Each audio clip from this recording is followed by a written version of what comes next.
Hello.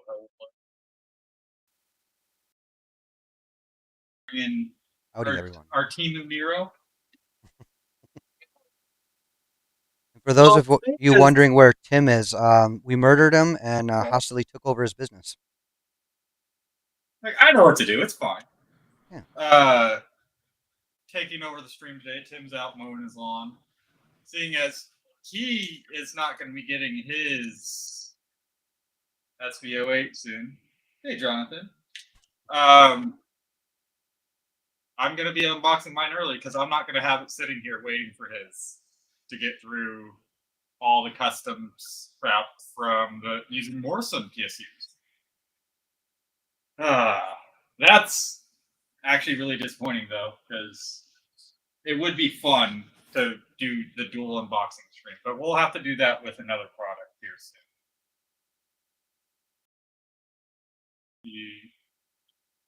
And that's all right, because this is what'll be helpful for everybody on this one too. Is there's not just going to be an unboxing of this, but we're going to have to pick apart a little bit of the config, and we'll be able to explain to you guys why there's some issues with the default config.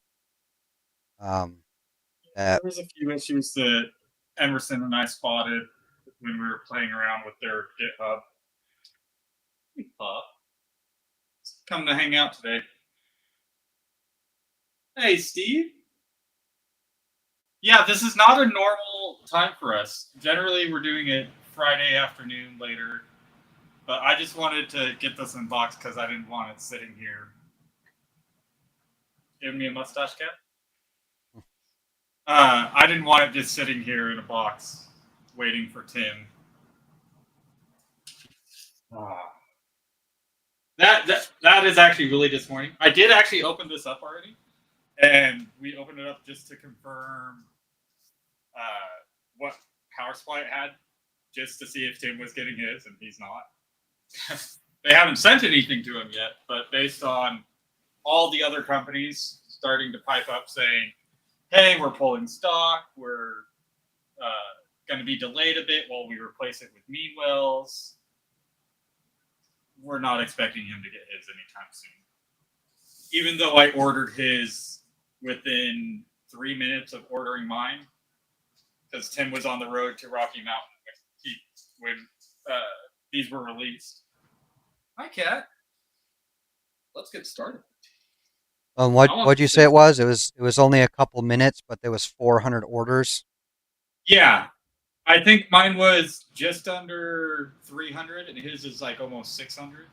So 300 orders after mine in minutes, and mine was over 500. Or His is around 500 something. So they got a lot of orders in a quick amount of time. All right, let's see what we have.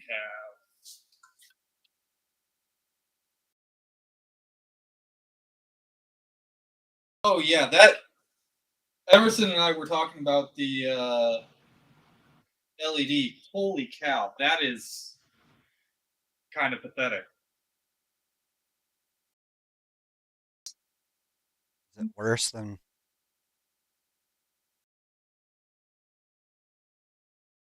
This out of the way. Our pitiful little like 150 gram, 200 gram thing of fill on it. Pull this out. Foam out of the way.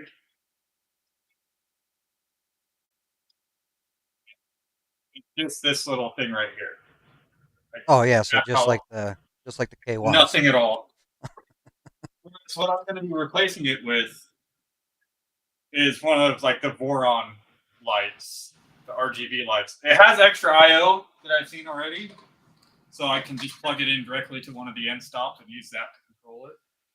I just need to set up the config for it. Unfortunately, I actually did order this with the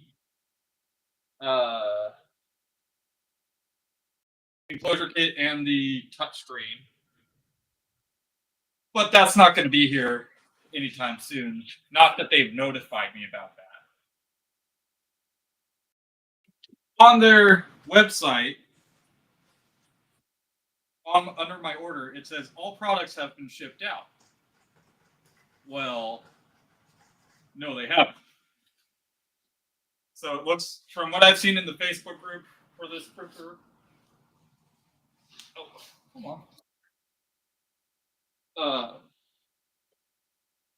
A lot of people are getting messages back from Sovol saying, "Oh yeah, it's still in development, so it's going to be a bit before it ships," which I'm really not happy about because I wanted to put some ABS on this.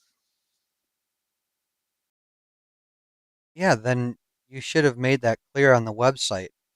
So now my money's tied up for your R&D. Yeah, and how hard is it? Like they have the printer done. It's not hard to make a door. It's not hard to cut a door. I've gotten 2 doors replaced on my Mercury one over here, the enclosed one, within a couple days, and I did the design myself.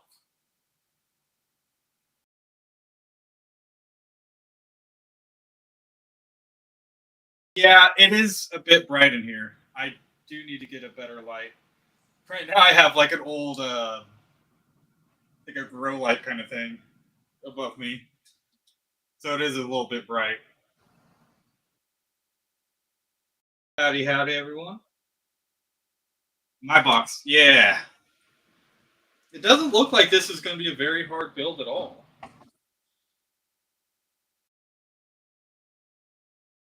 120 watt or 1,200 watt. Yeah, there's like nothing to this frame. Like I've already opened up the control box. It's a STM F1, but there's like shmoo on the CPU, so I couldn't see what exactly F1 it is. But it's just 4 extrusions just like haphazardly laid out inside. And then another one up here. And then it's all a massive injection mold. I think it's a single piece as well.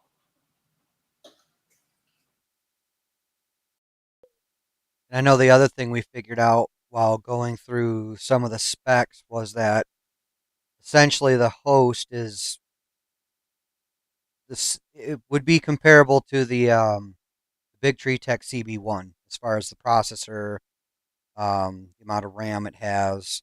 I think what the only difference is this one has the eMMC, right? Got the 8 gig. It's removable as well. And Oh, I've already nice. seen a few people corrupt it. So that's great. If the main board does become a problem with how much space there is under here, I'm just going to swap out for an actual Raspberry Pi and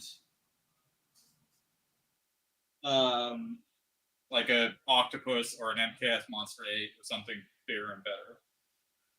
Yeah, I was gonna say, or go to like a Manta 8 or. I don't like the uh, combo boards. It's I'll, one I'll more tell you. thing to fail. I'll tell you what though. So I've got, that's a Manta 8. That one's a 5. I've got the Manta 8 in my Voron, and then I have the Manta 4 in one of my Ender 3s. I love them. I haven't had any issues with them. They've been running good and strong.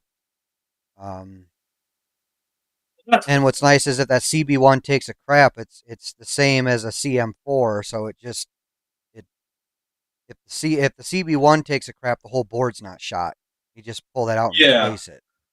See, that's one of the things I do like about those ones is that you can swap out the module. Whereas this one, it's if something goes out on the board, the whole board is toast. Yeah, and that I don't like, and the fact that with the Manta boards you can either run the CB1 or 1.2, or now they're coming out the 2.0 because it's still the same form factor. Or if you can manage to get your hands on one, I think it's starting to get better now. You can run a CM4, an actual Raspberry Pi CM4 on it, and have a quality host. So you have options. And again, Hey, if BW. something dies, you don't have to replace the whole damn board. I did cheat a little bit, and I already pulled the SD card and put my info in there because it's been open on my desk since last night, Been itching. just to save a little bit of time because we want to get this together, get the test sprint going, and then play with it, see what we can do.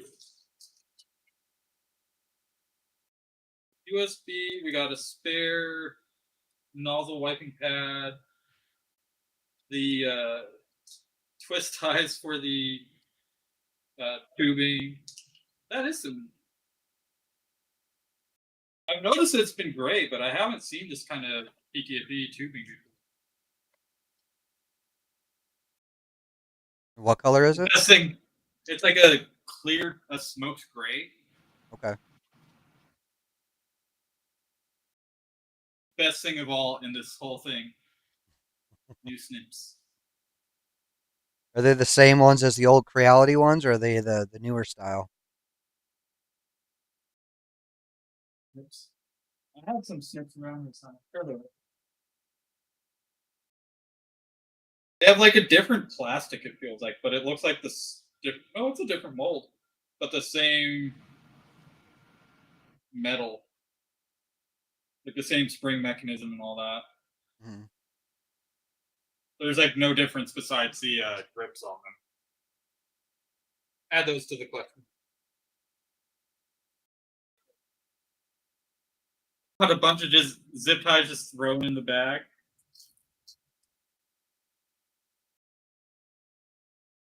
Tweezers, nozzle changing tool.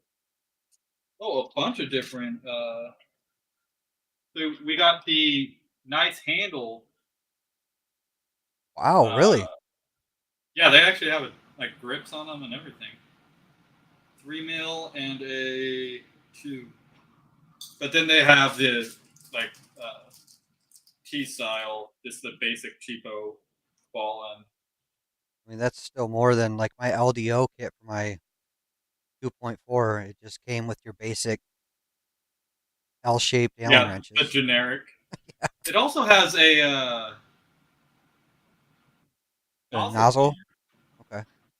I actually haven't seen a nozzle cleaner come in the kit besides the acupuncture needles, which kind of sucked for clearing a clog because you can clear it, but you can't like push it through or anything like that. Right.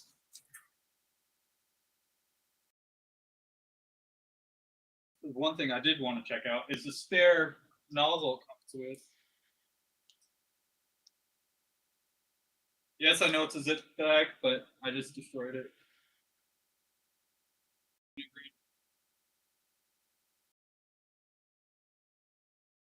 I don't think this is. It's rounded around the entire thing, so you cannot get a Oh, you grip can't. on it to change it.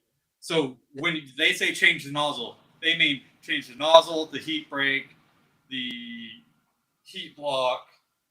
Now, is that the same setup as like the Trimetics, um, for the K1, or is that what the Not hell sure. the I other don't have ones? the K1 to Or play with. I'm sorry, Triangle Lab. Triangle Lab. I was close. Started with a T. Is it similar to the Triangle Lab ones? Like there's a gap there, but there's no way without grabbing a couple wrenches to change that nozzle. Kind of a goofy setup. Let's see. What sizes do I need?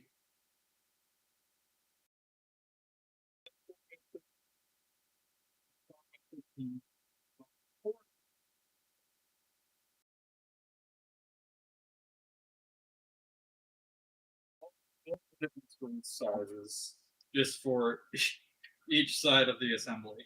Oh, they're pre-loctited. That's nice at least.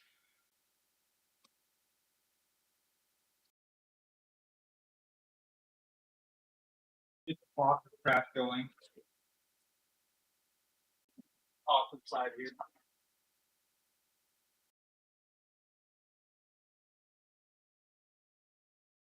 The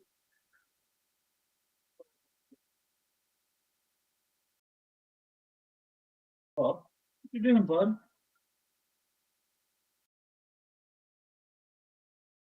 This is gonna go. That's back here.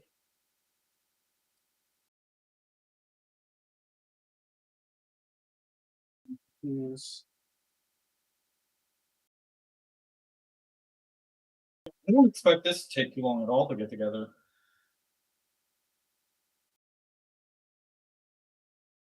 Side would be M4x8s.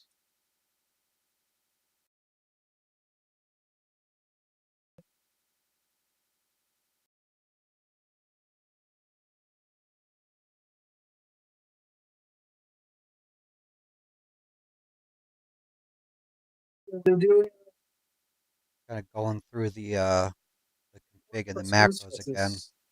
making notes on what we You remember should or what I change. remember being wrong. Definitely change the The start either print one of is these.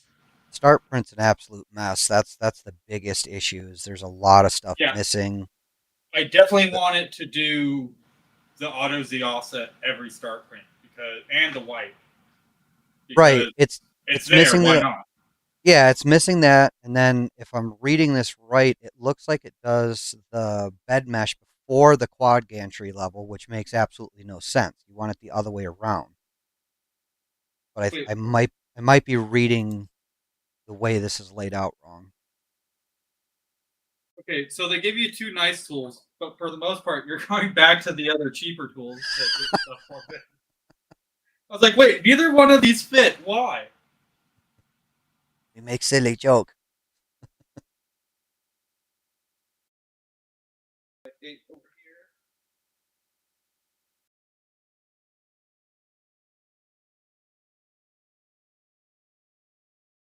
I actually noticed something going through just the main printer config too. There was a couple things that popped out that I didn't notice the last time we went through. Like they Howdy, howdy. on the K1s where it would do the input shaper, but it would make the Z use the same or the Y the same as the X. So Really? this isn't as bad, but what was it? It presets uh so like it automatically sets the type to MZV and the frequency to 35. So essentially cancels out the Right. whole point of input favoring. Right. Beautiful. And then what was the other thing I saw? Oh yeah, and then it has pressure advance preset, which again, Not too mad about that. Like generally, Bamboo does preset pressure advance values, and they generally just work. I've just noticed my pressure advance is slightly different, especially when I'm printing between PETG and ABS. So Yeah, I've tested. I won't test like every single color, but at least the brand I'll the test. brand and the type. Yep, I'll and get that set in the G code in my slicer, as opposed to setting it inside the printer config. So that way, I just know it's right. Green here as well.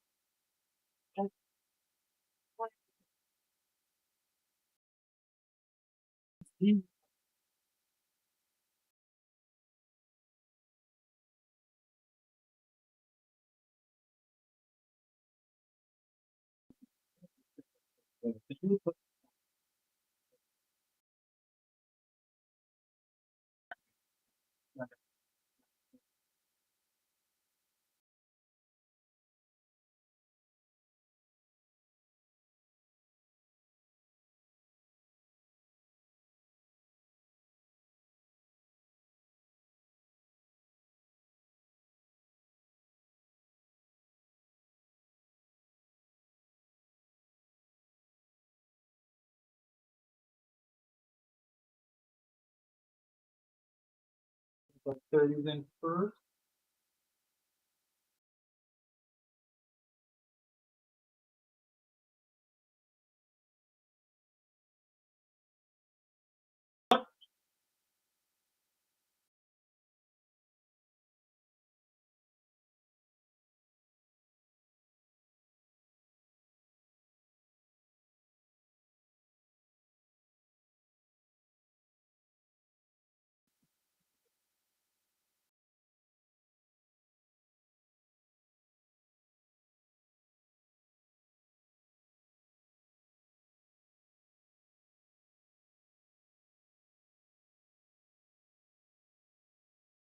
I got to do it at an angle just to get it in to start.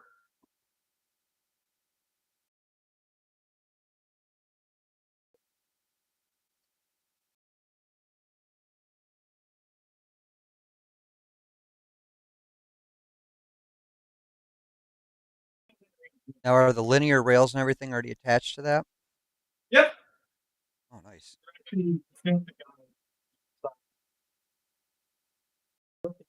It's a wire guide here as well that I'll be able to pop out and add my 3-conductor wire into for the LEDs.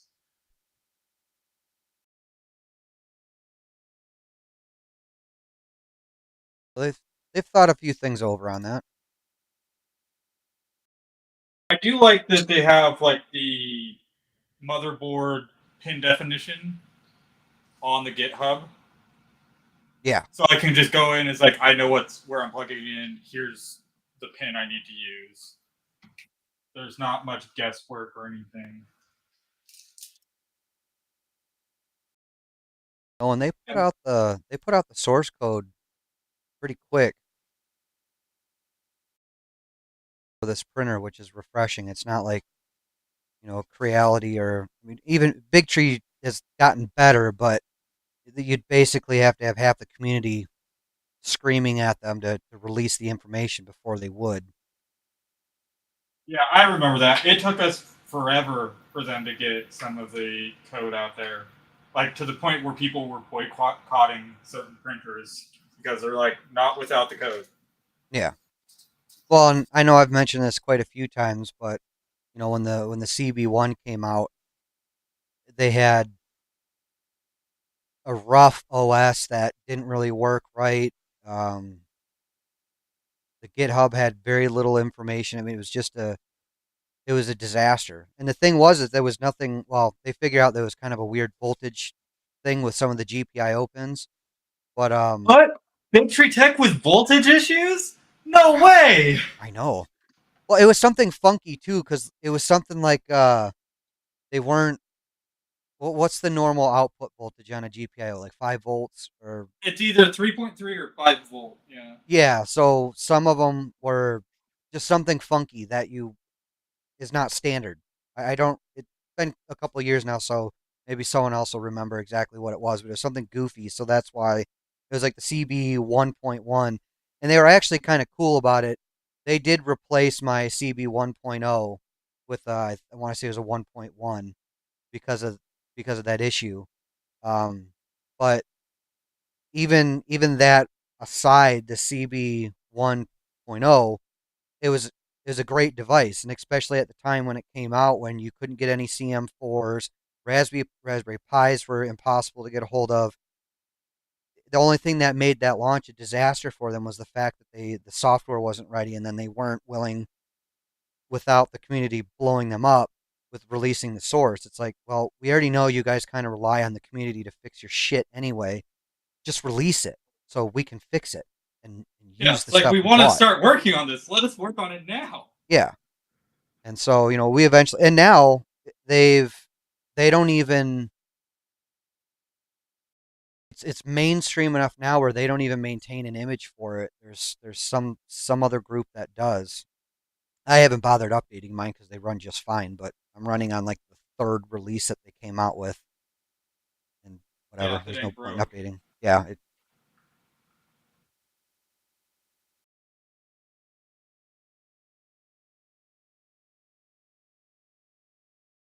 Shit. Chris Harbor came out with a new video. This guy named Chris Harbor, he's I believe he lives in Wales, but he's kind of a self-taught carpenter, but he does old school carpentry, and he lives off grid, and he's building an old, massive timber frame barn, and these massive, like the timbers he's using are huge, and then it's all held together with wooden spikes instead of bolts and screws and nails. All right. Yeah, the guy, he's pretty cool dude. He designed his own, or he built his own windmill, like made the generator, whatever the hell it's called, by doing the math and the science and all that shit to know how many times to wrap each coil and how they needed to be spread apart, and then filled it with some sort of resin, and then hand carved all 3 blades. Oh damn. Yeah, he's a pretty cool dude. So if anybody watching this is into that kind of stuff, his name is Chris Harbor with a K. Um, God, and these he are even does he makes his own. He made his own water wheel, hydro electric setup for someone, and he does some cool shit. He's a real cool guy. to do my own solar panel stuff in my backyard. Like I have the main house here, a studio that I need to redo the roof on, and like a tiny like 5x8 shed. Mm. And I want to put some solar on the studio. That's what I want to do for my shop, is get some solar up on the roof because of where it's pointed. It's just it's rough because you either have to go full bore or spend a stupid amount of money to pay a contractor to tie into the utility, because they won't just let you do it and then have it inspected. The only way, at least for here in Michigan with Area. consumers, you have to go through one of their authorized electricians to tie into the grid. And I'm like, well, that kind of defeats the purpose. I could see Well, the for final that, connection. I would just see if I could get like a battery backup Powerwall kind of thing. Not like a actual Tesla Powerwall, but like one of the lesser, cheaper brands. Right. And just do the whole studio on solar with a big battery backup and move like all the printers out there, my office, and everything like that. But I have to completely redo the roof Right. because it's been slightly neglected to the point where when I got the tree done, like there was some holes put in Yeah, BWs. That's why I like watching his channel is because it's really cool to watch old school carpentry and he uses power tools, but he also uses a lot of hand tools and to watch him not only hand carve a windmill blade but then turn around and do two more and they got to be pretty damn close to identical otherwise you just get bad vibration and everything else but yeah it was it's it, it's a cool again it's a really cool guy really cool channel and that's I nerd out on all sorts of different shit like not just electronics I like carpentry I like old war history and my obsession right now has been planes that's why I got that map in the background so I can build that lit weather condition map a METAR map.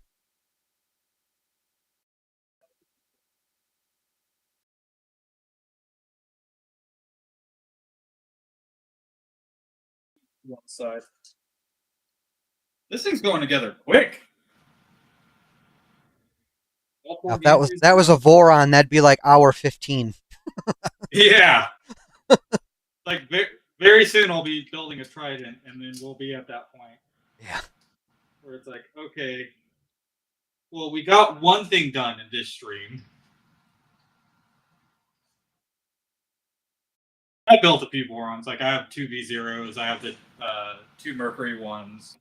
One of those where I completely DIY'd it. Mm. The other one I did from a Ender 5 frame that I got for $40 on Amazon. Oh, nice. 100 expected that order to be canceled, but right. the printer showed up. I'm torn because I really looking back I wish I would have done the Trident over the 2.4. Um, my 2.4 probably wouldn't be so problematic if it wasn't the 350 by 350. I think really that's my biggest problem. Is just that heavy ass gantry and Yeah. it's I probably should have done the Trident with that size and maybe done a 2.4 for something smaller. But I'm torn between doing a Trident or doing a Rat Rig, especially since Rat Rig came out with their new one. It's like, I just really like that setup. I like the bed leveling system, and it's a tough call. Thinking But about trying. Speaking of that, leveling systems, I'm thinking about trying to do uh, Eddie on this one. Was this Eddie V1 USB from Big Tree Tech? I haven't looked into that too much. I don't know. I've got Tim's probes on all of my printers except for the Voron and then of course the K1. So Well, creature of hell, even habit. on my Voron, I had, or my like V0, I have an 8mm NG. Oh, do you? Yeah, I modified the Dragon Burner like cat ears mount to get that done. Sovol goes to the front. Am I gonna have the issue like Nero?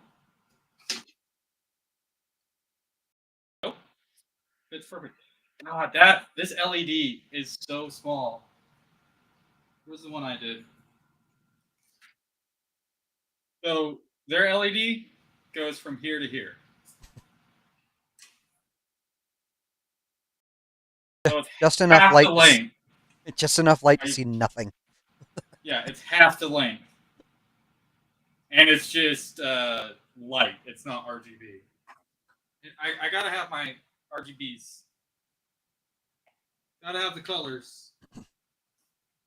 All right, what's next? Like Got all the those installed.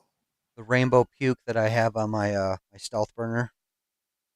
Oh yeah, the barf. Or yeah, the rainbow barf. Yeah, Six. 2 per side.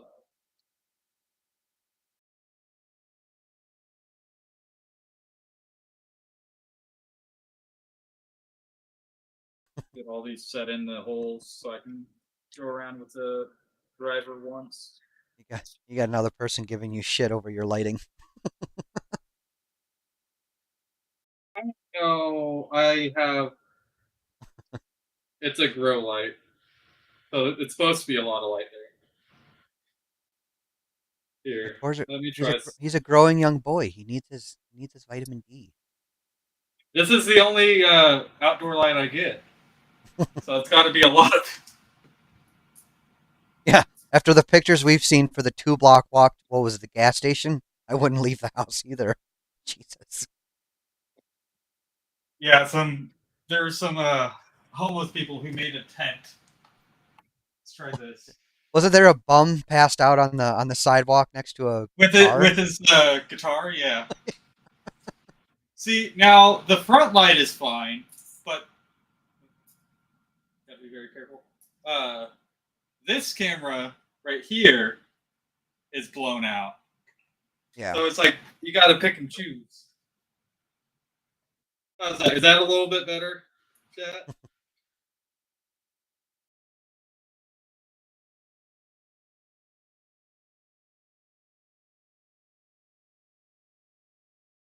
Once this thing is enclosed, I'm gonna be so happy. I don't understand. How hard is it to get some panels and a door together? Well, it also comes with like a chain for the Z and a couple other small things. But still, Because it's just a lid at that point, right? Because it's got to raise up a little bit higher to make room for the tool head. I don't think it does have the riser. In the original photos, I saw like the top and bottom both had like the milk crate thing, and then the lid went on top of that. But with the current version of the website, they just have a flat panel directly within this frame. I see that. Yeah, I don't. I thought it had. Excuse me. I thought it had a riser. Well, the day So that one, even more it so. What's did. the problem? You have 4 panels that you just cut with the with the shitty CNC, the Chinese CNCs that they probably have over there.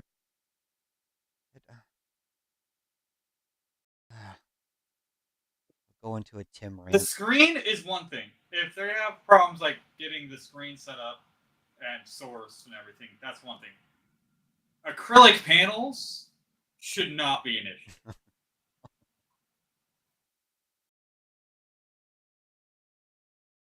How are they?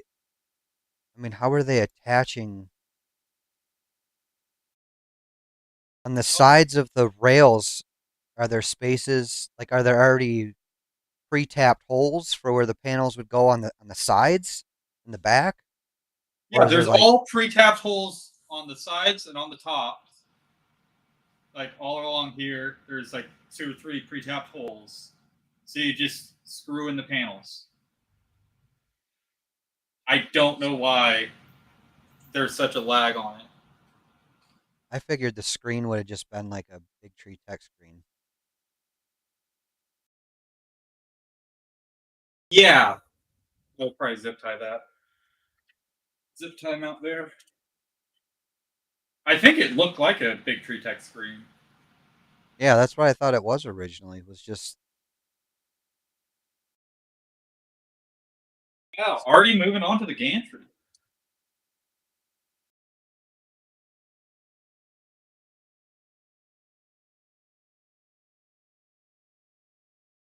This is front. yes, exactly.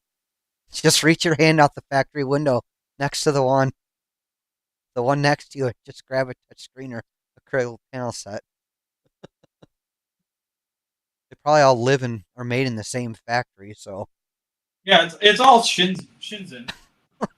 you just walk upstairs to the next level and get what you need.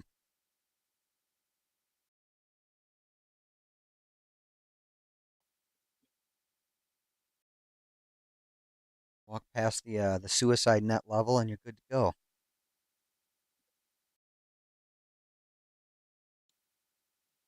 That I like looks. the Americans that build out and they fail.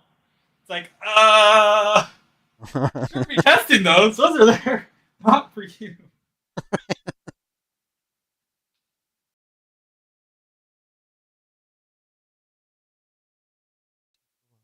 screw size do I need for these? 6x2 for those, and 4x30s. The pictured scraper knife on Sovol's website looks like a shoehorn. Yeah, they have like the putty knife. Yeah, but it looks like an old school shoehorn. If anyone knows what that is, otherwise I'm aging myself.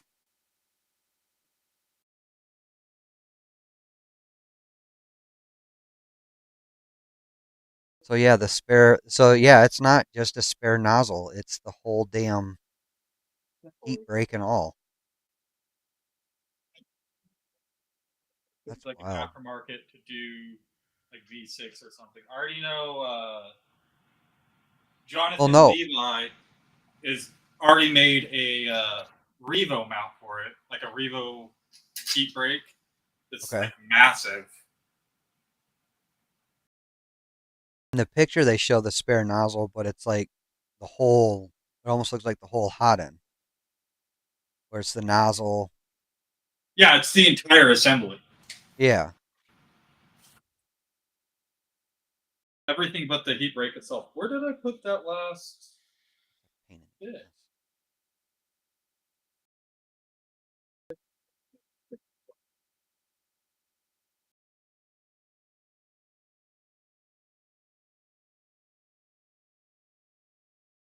Hotend today. He's out.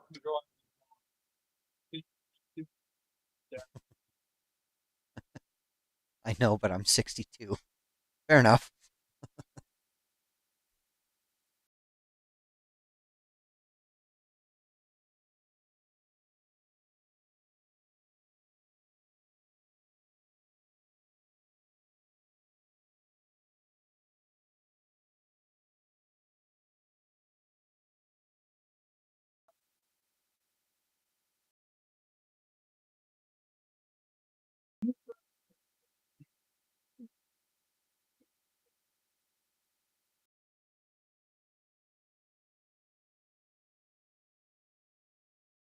Really do hope Big Tree Tech comes out with the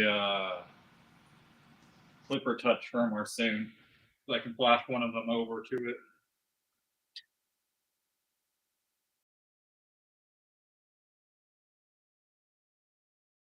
Okay, I Clipper. think all my printers are running Klipper now.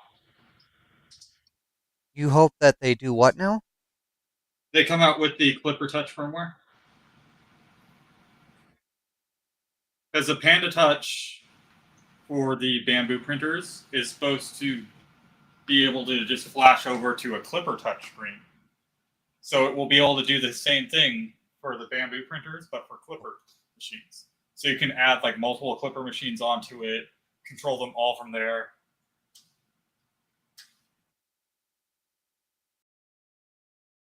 I mean, you should. Can't you already do that with the pad? I gotta.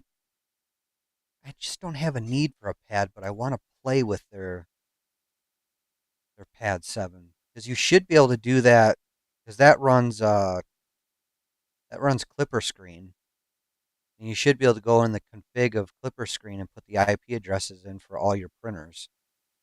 It's not going to be a Klipper screen exactly. It's like their version of Klipper screen. Yeah, it's going to be like the Klipper UI, but you're going to be able to control. They're going to have like their own custom screens for like switching over to different printers and stuff like that. That'll be nice.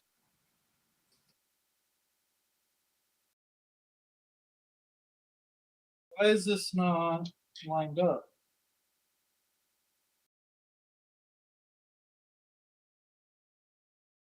I know. I know Livonia very well. I grew up in Canton, so Livonia is not. It's next door, but north on the other side of 275. Welcome back to that crew because it's just not catching. In fact, I lived in Livonia for a little while. Lived at Inkster and 8 Mile. Okay, Eminem, Mr. 8 Mile. It was the good part of it. Well, no, technically that was still Wayne County.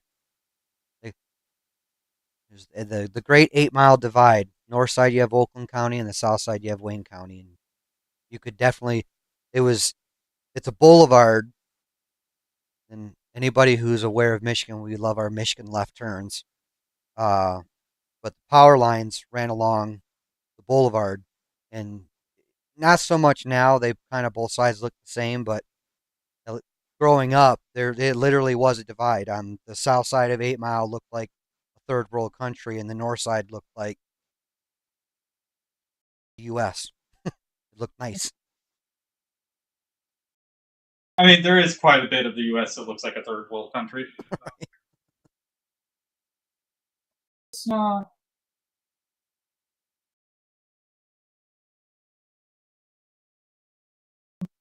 catching.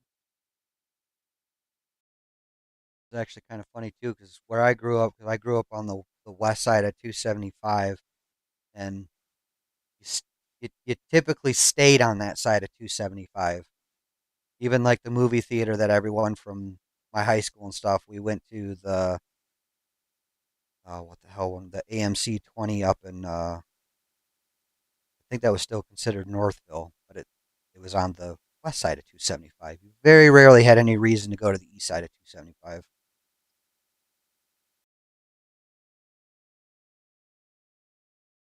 There's just one screw in the corner that's not catching a thread.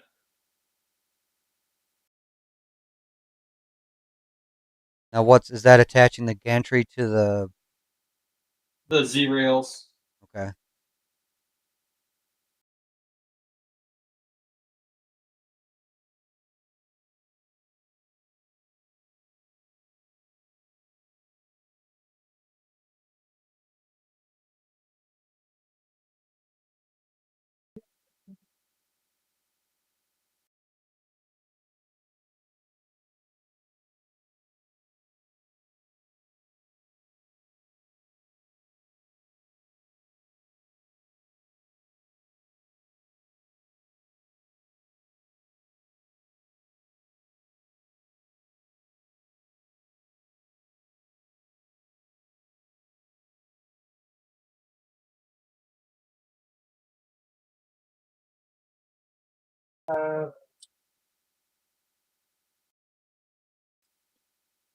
Thinnest. Not threaded? No, there's a thread in there.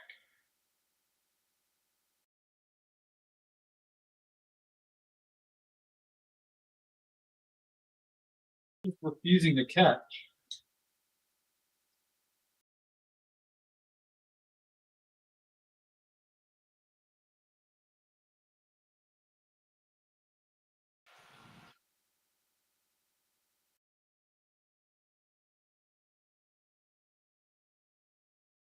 Carnation.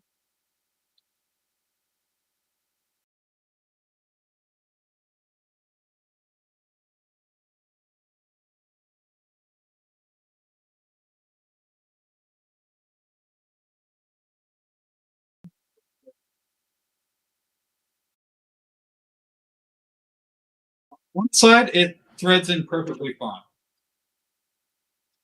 have you tried undoing the other sides and doing that first? Yeah, I've undone, like I loosened them up a bit. Or I just did both of them on this one. I loosened it up.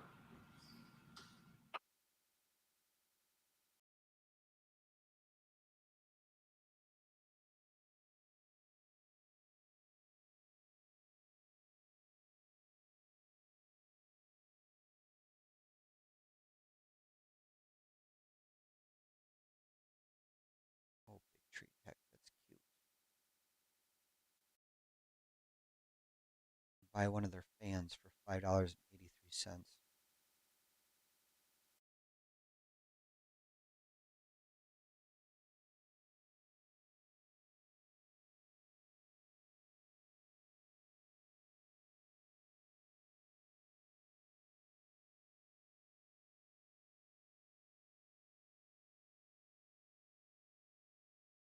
Yeah, I'm gonna loosen everything up now. It just does not want to catch the screw head.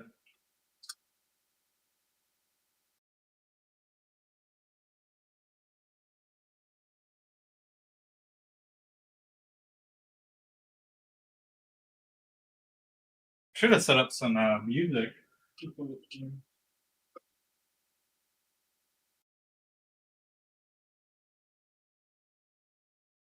You've got to use all the copyright free stuff, don't you?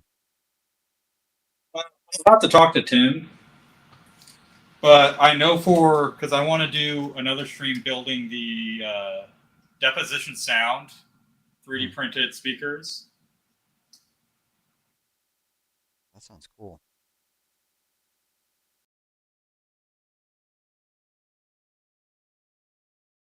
I want to actually play some like good music during that. Right?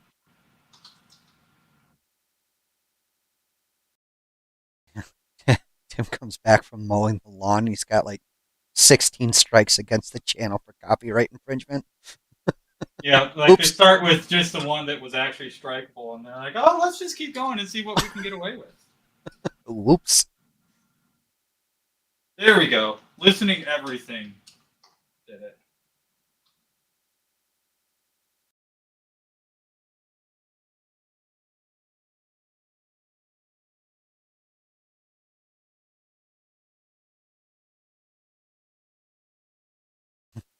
Do you like 3D Checking me printing? out? You like? I guess so. Shit. What's going on?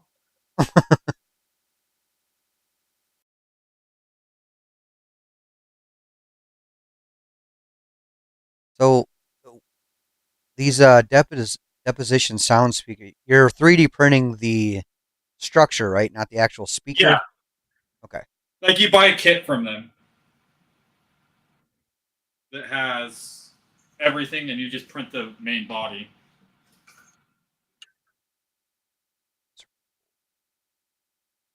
So sounds like I'm printing me some guitars. From what I saw on Zombie Hedgehog's tweets on them, they sound really good, and I heard them or I talked to them for a little bit at Rocky Mountain as well. They were really cool, really cool people. All right, now that we got the gantry on finally, tool holder, most important part. God, I'm looking at Tor. How old are you? What did you say? 22? 32. Oh, I was gonna stab. I mean, no, I can't say that. Damn it! I was gonna inflict harm upon you, upon the uh. God, what are those used to be called? What was the word for them? I'm looking at those speakers and they just remind me of the stereos that were popular back in like the mid to late 90s, early 2000s. Yeah. What the hell were they called though? And it might even be a regional thing. Maybe what we called them in Michigan was something else. But damn, it's gonna piss me off if I remember the name. Like pulled up pictures of them, but no one's using the word.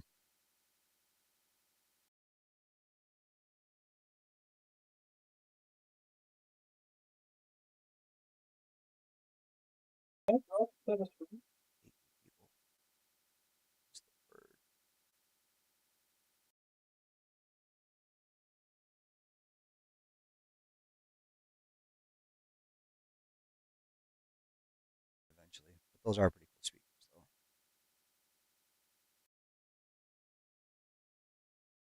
though. 4x10s. 4x8s are done.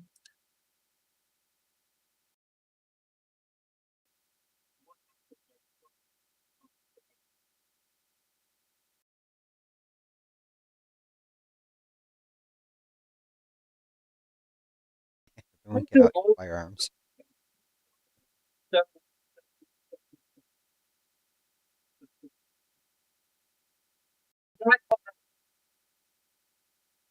There's no steps in the guide. Just next page. Like building IKEA furniture is just pictures. I have Swedish blood, so IKEA is perfectly fine with me. I can get IKEA stuff done no problem at all, quickly, efficiently.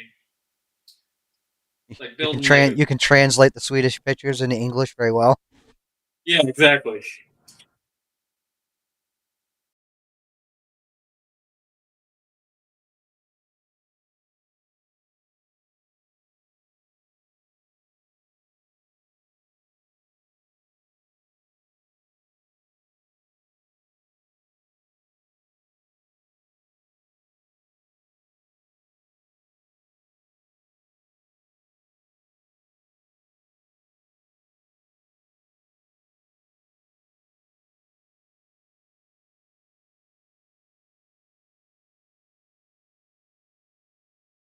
I'm saying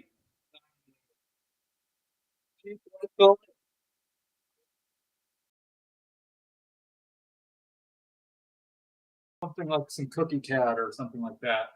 Something that actually looks good. I don't think I have much of RPLA because I mostly print our ABSs. What was that filament that Tim had knotted up the other day? It's like a pink, like a purple That was pink. cookie cat. Was it? Okay. He's pretty peeved about that one.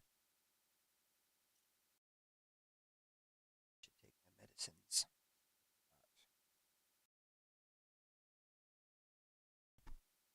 Disconnect.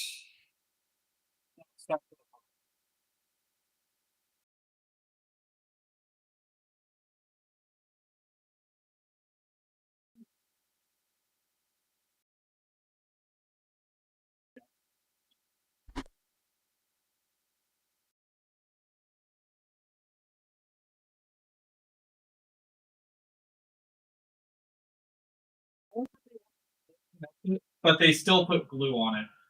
Mm-hmm. This is part of the assembly, but we're just going to stick some hot snot on it, which I have a difficult time with it. It's not a Chinese 3D printer without hot glue. Oh, the board is so covered in it. And 3x12. Apparently, we're on step 7. Ooh. There goes the Of hot. how many though? Oh, just wait until the wiring step. It's all the wiring on one page. Sounds like a blast.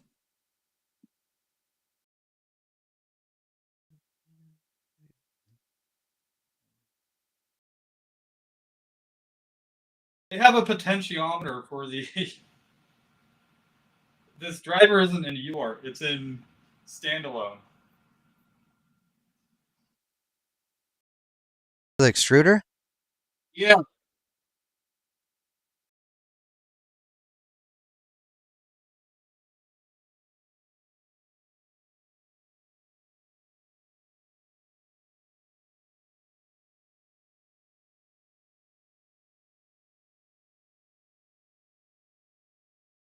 I don't like that. Like, you have a toolhead board.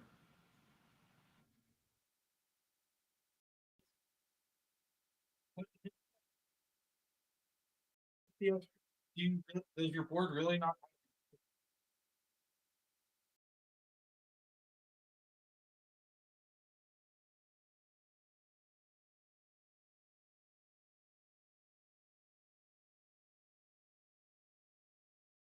Breaking that door. I just have a feeling.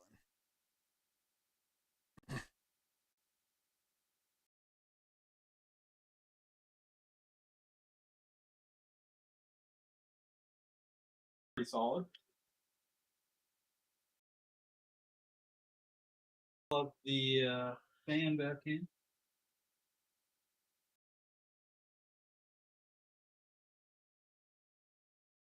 This being magnetically mounted, I already want to design a new duct. that just cuts off all this extra crap. So the whole blue cover is just magnets. Yeah, it's just 4 magnets that hold it on with a 2050 fan for the blower layer fan, and then like a little 3010 radial fan in the back. Those kind A of blower. shitty thin ones. Yeah, I mean, Now, I see. I it's I actually like the idea that that cover's magnetic. That's nice. That makes yeah. I have a maintenance bunch nice of and easy. magnets, so I can, if I design a mount, I don't have to like destroy this thing to add in my own. All right, what's next?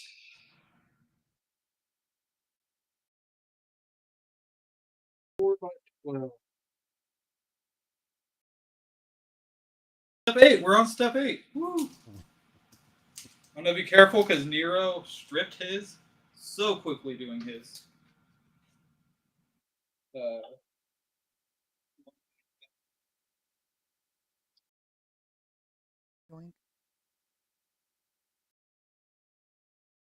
keep losing the other tool.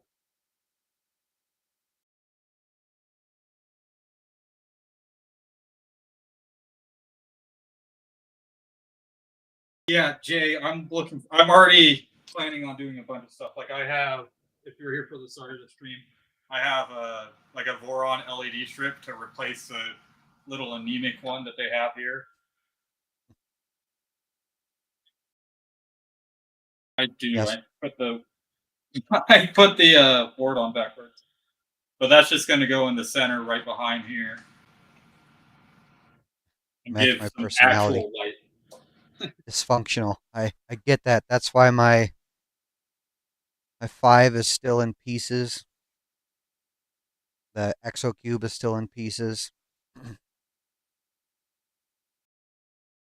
All my printers are together. Yeah. You brag about it. I got a K1 in pieces here right now.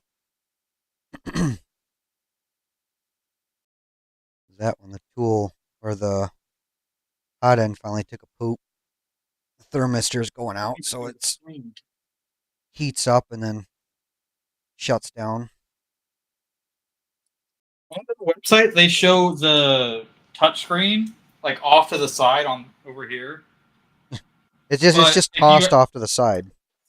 yeah, just mounted off to the side or just sitting there off to the side. But from what I saw on the accessories page for it, Hmm. not the bundles page, you can actually slot it into the stock LCD location. That's okay. That's what I was wondering because that seemed a bit odd. That I mean, Yeah. to just have a cable and a screen flopping around. It's just I don't seems kind like of that stupid. the HDMI is like off the side of it, but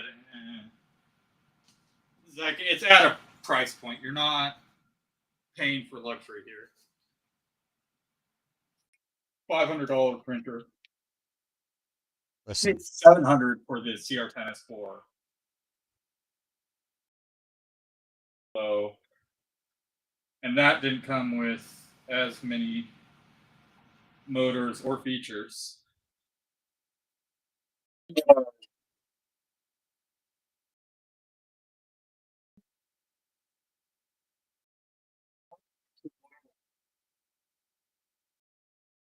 It's all the wiring on one page. They actually give you a menu tree. oh nice. Everything does.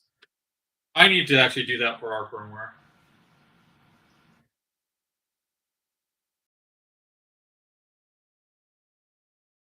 Oh, it comes in a little 3D printed case.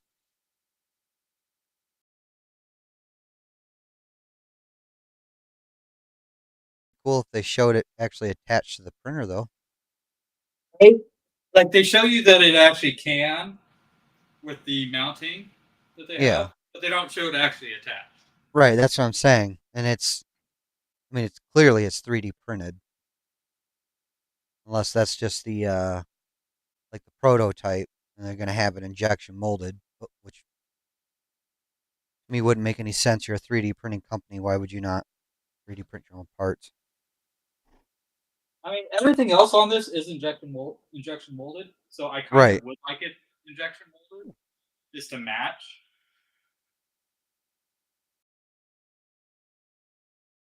It in your old.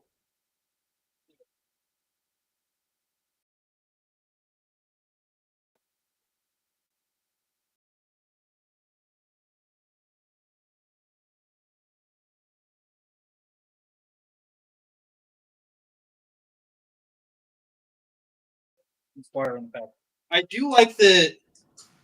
Who was it who pointed this out? Magic Really, when he did his unboxing. The power input is on the side, which I really like. So you can just shove this thing against the back of the wall and be perfectly fine. You won't have like a big gap.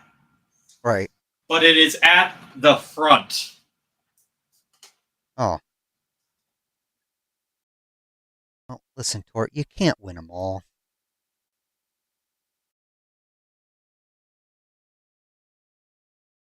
This is the front of the printer. This is the power supply input. Right Well, I here. mean, they have right the here. whole electronics base shoved in the front half of the printer.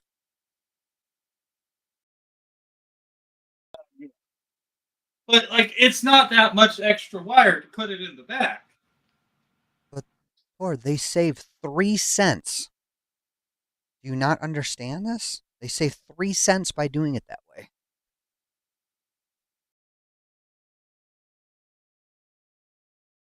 I mean, they brought this thing down to a price point. I gotta say.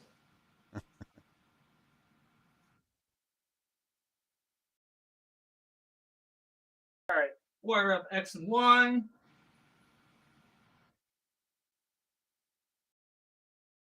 They have it listed as X and Y.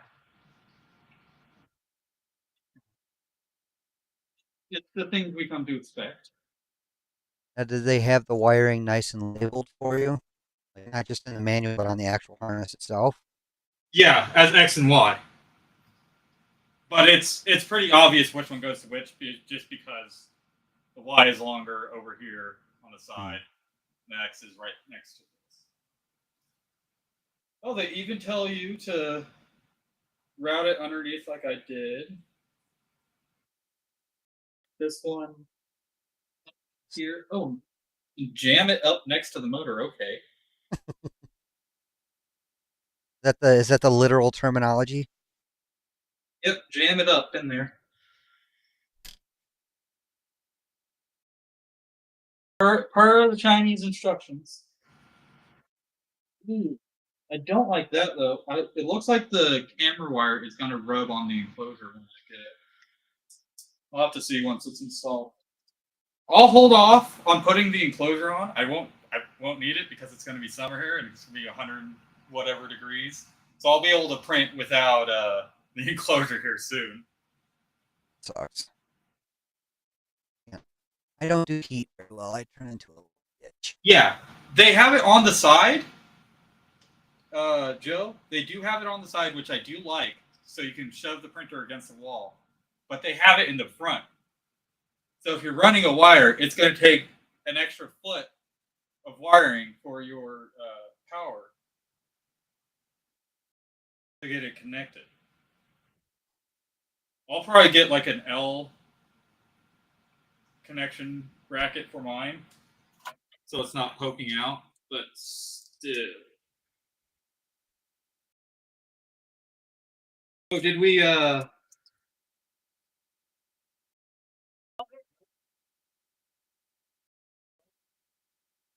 goes into chat right now. It's like, why did you change your name? I had such an easy time finding you before. Big and bad Joe.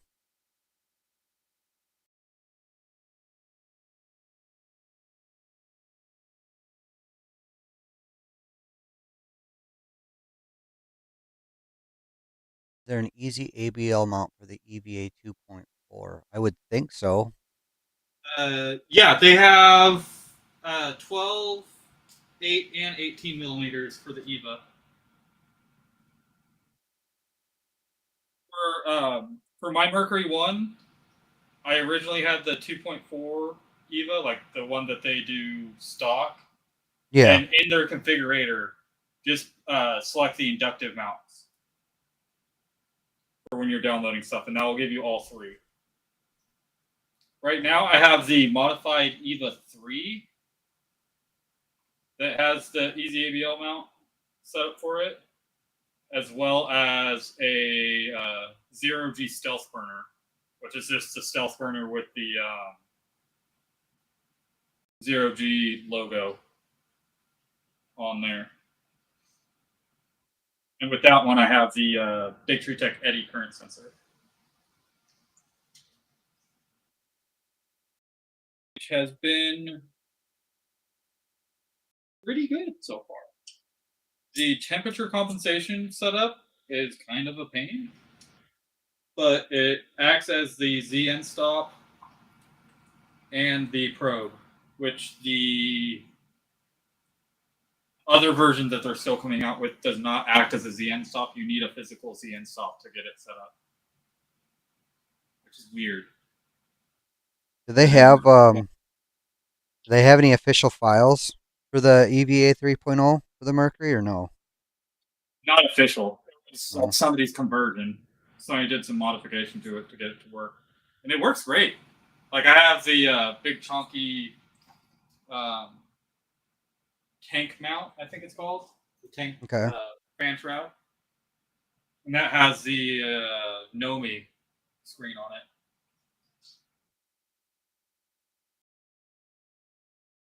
Hey, this wouldn't be a bad printer to have the Nomi screen on because it has all that extra room up top, and it does have an extra outlet that I can probably pull power from.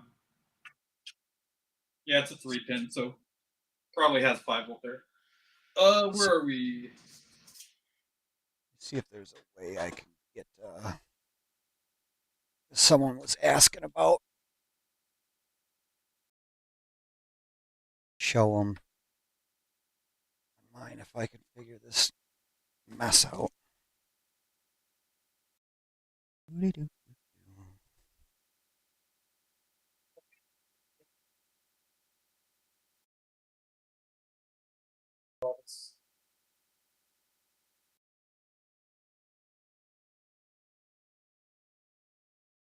So,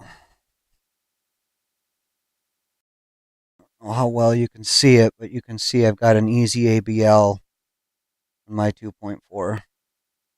18. Yeah, I see yeah, the blue top. that's the older Pro. Cool. Let's. Yeah. What the hell am I?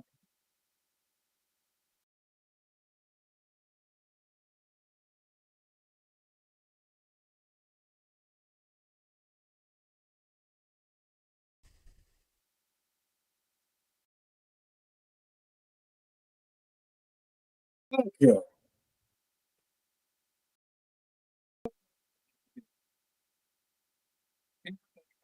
They do call it out in the guide that it's X and Y motors. Assemble the PTFE tube, filament runout sensor. I still need to zip tie that up. Light wire.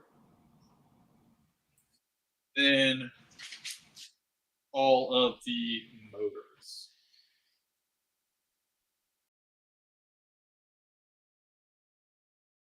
I don't have any extra screws.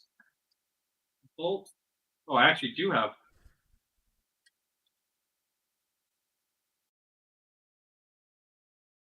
Forget it. I hear side by sides on the main road. Yeah, let's. They get tickets.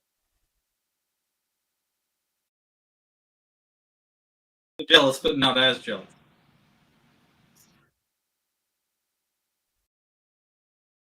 All right. Tools off here.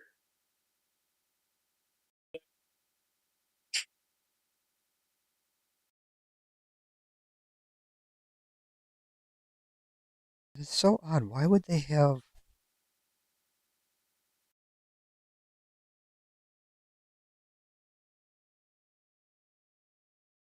element sensor plug on the tool head? Interesting.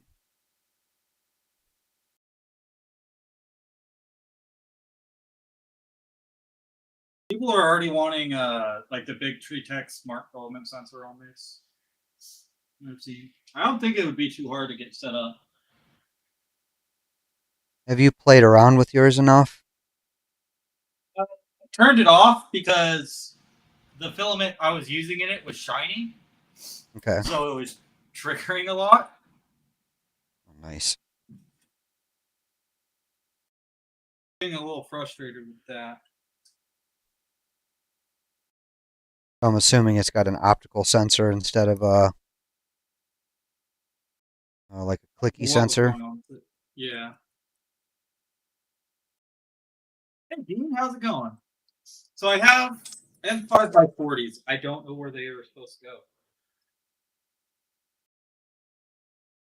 Your enclosure kit that was sent with the machine. 5x40.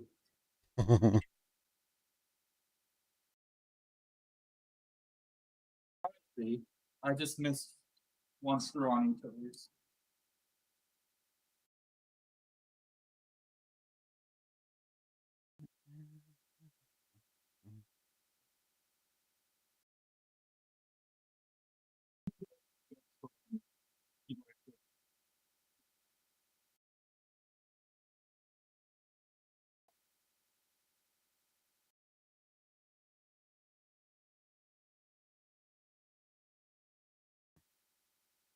Oh, yeah. While we have this off on its side, that a little bit.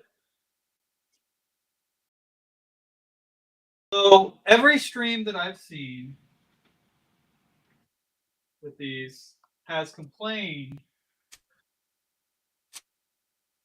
about the stock cooling fan.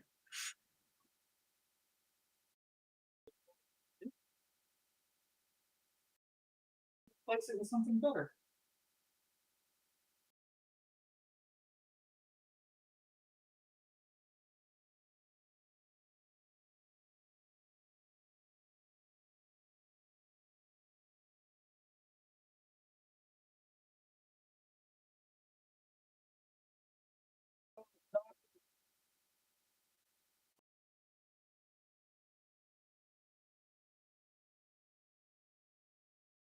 The stock cooling fan was just loud.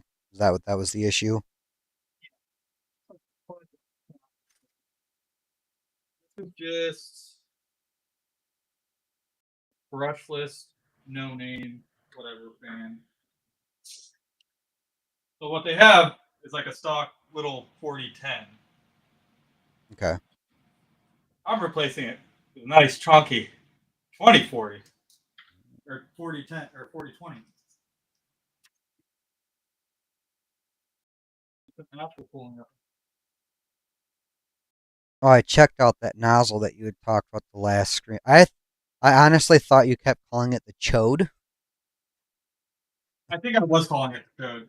Okay, because I was trying to search the chode, and Good. it's the What's chud. it called? It's oh god, I don't want to research it again and screw it up. I think it is called the Gonna get the chud. wrong pictures up. Right? It's it's the Tube. tube. The tube. It's chode. Oh yeah, it's not chode. So don't search chode. This is why I have my. Oh, I took this apart and was not paying attention to how it goes back How to together. find the right screw size for this thing. I have made some Perfect. mistakes. Maybe, maybe. Yeah, yeah. Yeah, I'm old. You know I'm old because I got excited. I bought myself a birthday present. That birthday present was screw assortment kit. A screw assortment kit? Yeah, multiple toolboxes to do all my screws. Happy birthday, me. I spent way too much time. Go.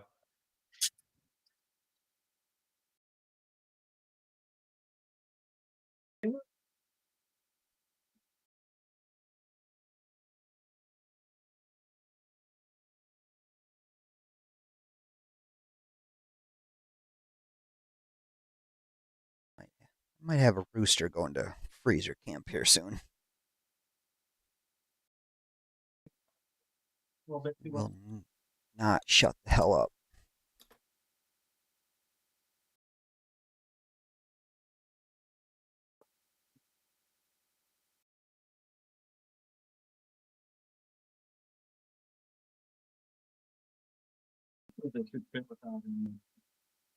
We'll see.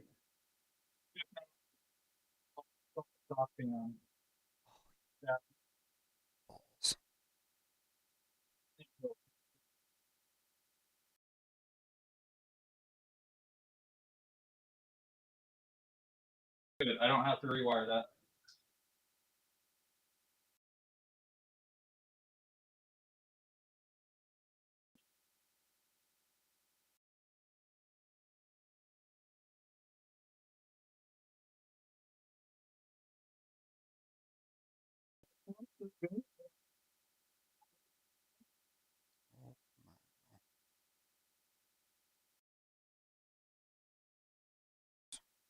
To adjust the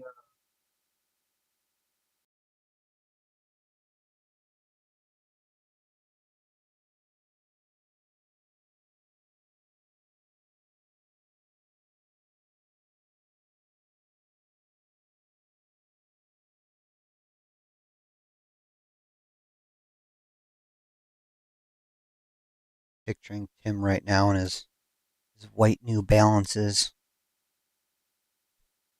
Only thing that would make it better is if he was wearing like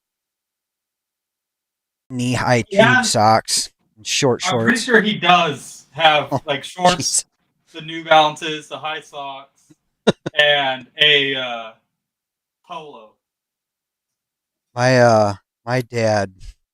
That was my dad. I don't not so much the New Balances. I mean, he did have dad shoes, but he up until probably the last 10 years, that's all he would wear was the damn like the knee-high tube socks. And he had these purple shorts from like the goddamn 80s that were almost paper thin, and that's what he mowed the lawn in. Was these purple 80s shorts and his tube socks and his dad shoes. It's like Jesus Christ.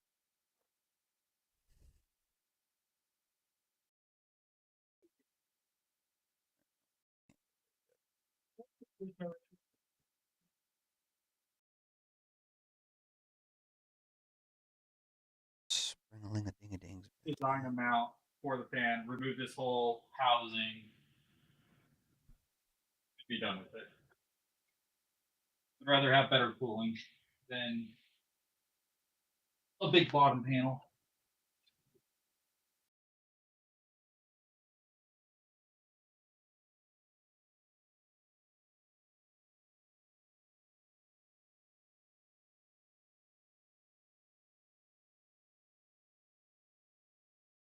The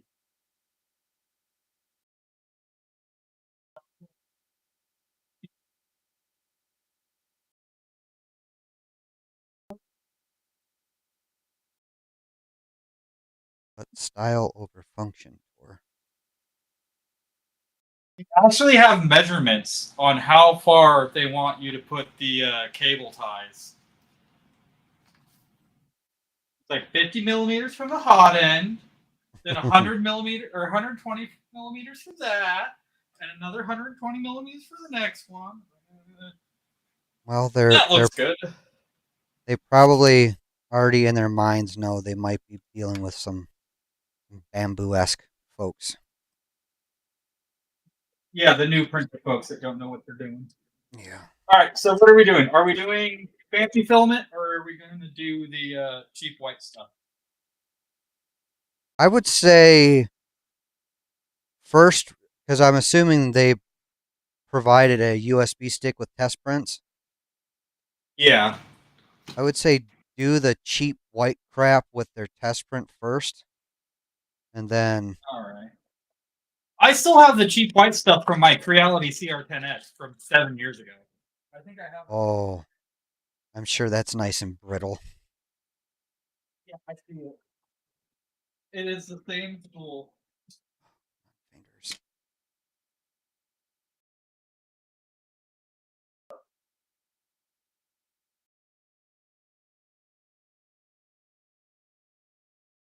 Yeah, like the only white PLA that I have is like stuff that came with the printers.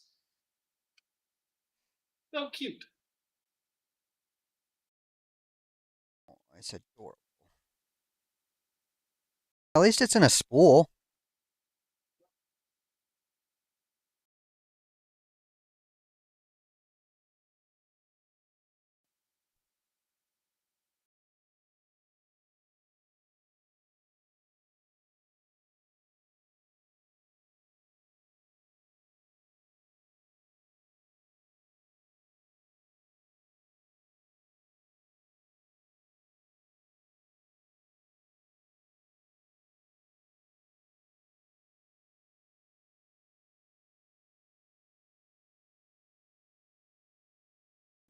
I'll slice up my own file after we get the 12-minute Benchy sliced up and done. And we can look over the configuration. Yeah. Yeah, because that's definitely going to need a little bit of fixing.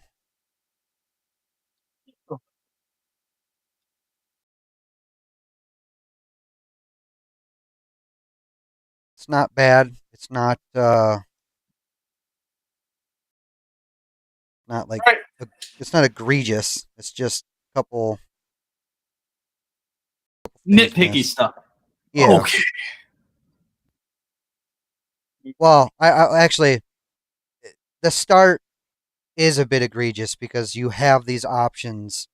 You have macros for these great options, and then do not utilize them in your start G code. That makes absolutely zero sense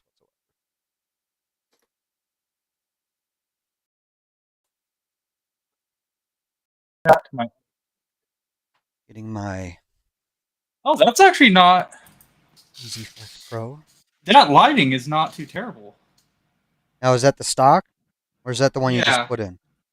that's the stock. I don't have the wiring yet for the new stuff. It's not bad. I mean, it'll be interesting once you get the enclosure to see what the panels look like. Yeah, see, that's. Let me turn off the other lighting. That's not terrible No, no, that's actually not bad at all. for such a little light. They have they figured the angle out on how to utilize that little strip. It's nothing like reality. Show IP. Oh God! All right, let's turn this thing on and see if I fudged it up.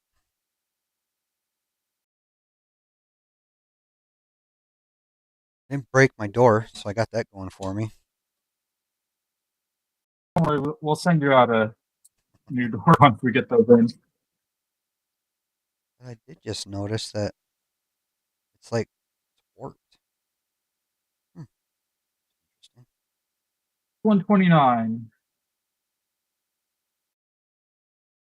Mainsail. Best. SPI XI. Oh, that camera's not too bad either. You able to share screen? Yeah, let me. Looking at my bathroom.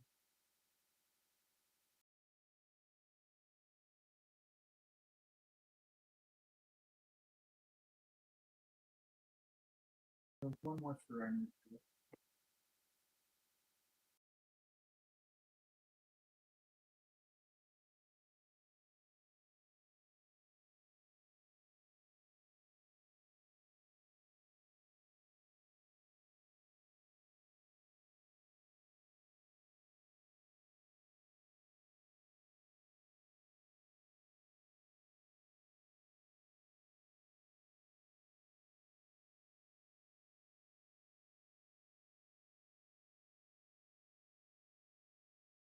Yeah, this fan. Could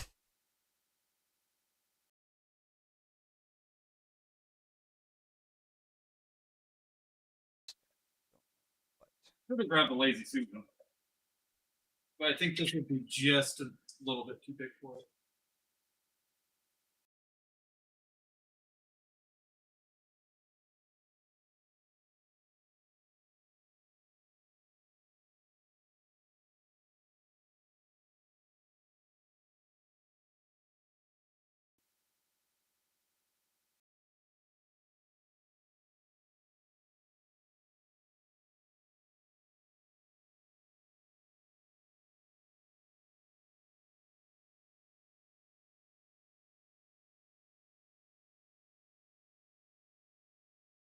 Screens around.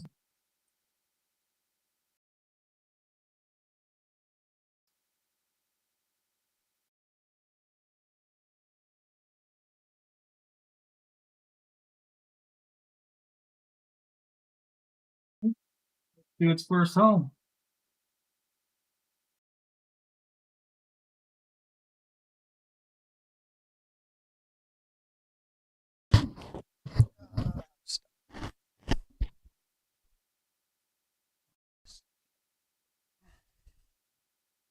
Yes.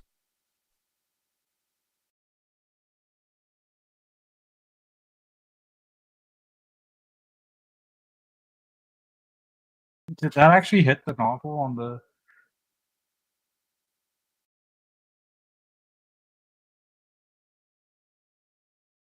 It doesn't have the sensor in the bed. No, it has a inductive. Oh, that's right. That's right. Hey, was Justin. How do you know? Testing your knowledge. Oh, it's actually heating up the bed, like quad gantry level. Did it do the Z offset yet? No. Calibration here, just a second.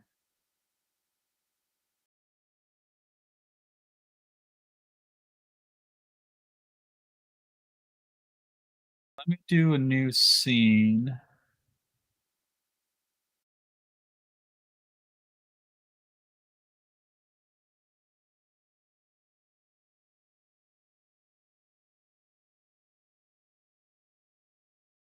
Capture.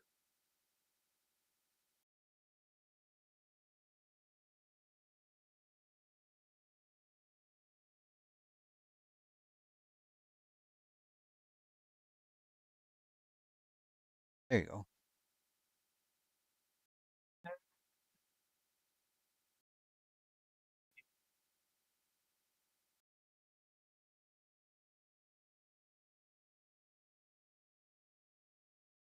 Self down in the corner.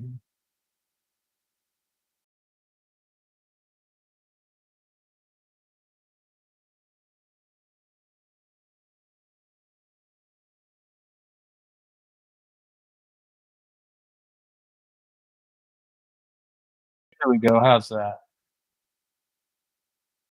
Oh, yeah, you're right. That camera's not bad at all.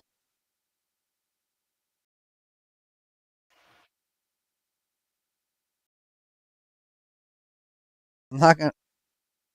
The resolution is clearer than the webcam you're on right now.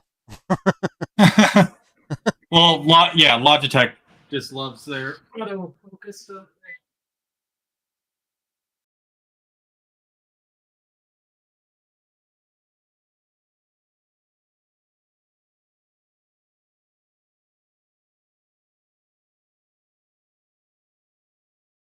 That was it. It's done. Yeah, 2 retries to get the whole gantry level. Fuck you. Well, look at the tolerance they set. Oh, okay. All right. Never mind. I'm gonna say because like mine on my takes 3 to 4. On my Mercury 1 for the Z tilt, I have it at like 0.001. So it goes through like 2 or 3 times just to get it to go. Let's do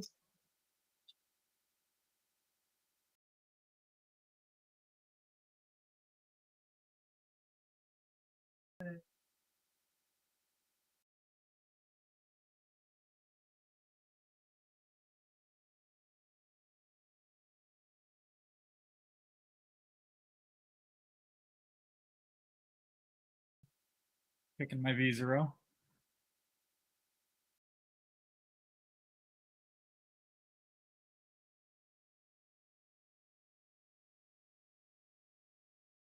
Then the sensorless homing on X and Y is doing okay.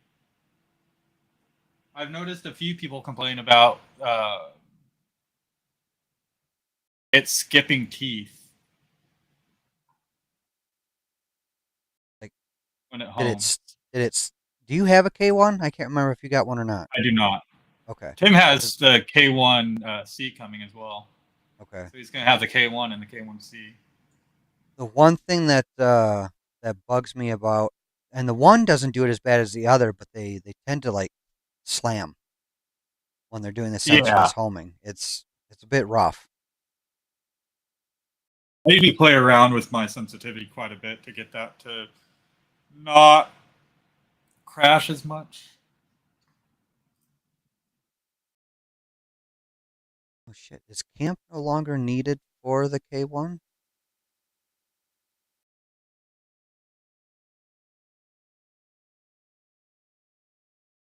Still alive? Still alive. It's just Talk Studio messing up.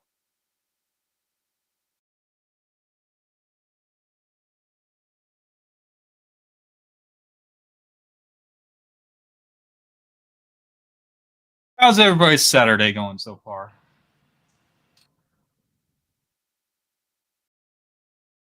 Say it's hot and nasty here, but it's probably nowhere near what it is.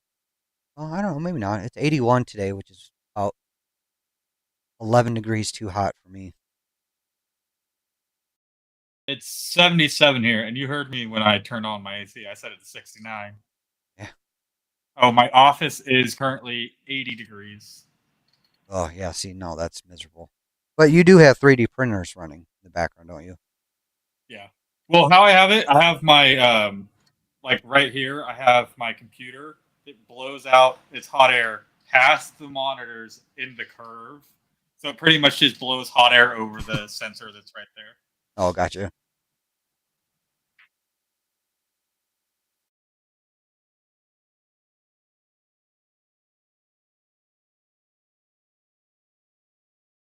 So it's like all the heat from the monitors, all the heat from the computer is going right at me, right past my face while I work. Well, you need to design some ducts to fix that. You mean something like this?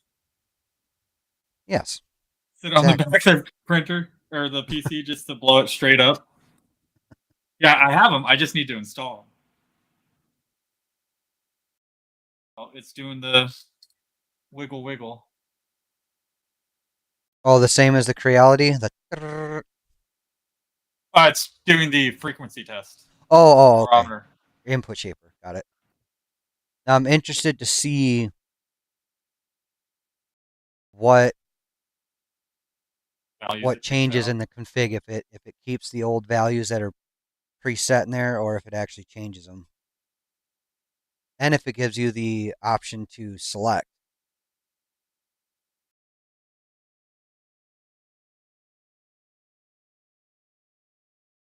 Oh, you got to change it. I was going to say you got to change it to view from 10 to, I always set it to all, but yeah, because it's line, All right. yeah, line 62 to 65 is where they have pre-selected shaper. 62 to 65 input shaping. Well, hopefully this should be disabled and it overrides it by running the. Right. We shall see.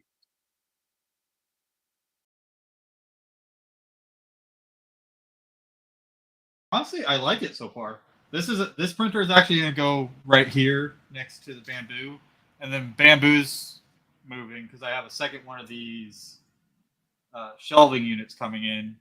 I'm going to put the bamboo with the S4 with the two V0s and some like extra filament on behind me. Okay.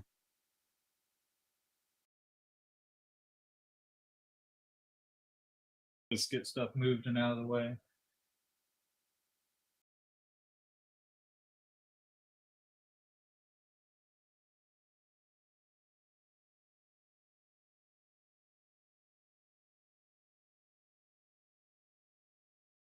Oh yeah, I see what Tim means by like sometimes they'll just get 0 views on Talk Studio because I have that right now. But if I go to YouTube, pull it up, we have 30 people watching on YouTube right now. Hi everybody. Yeah. Hello, all 32 of you. Probably a few more on like Twitch and Rumble and whatnot.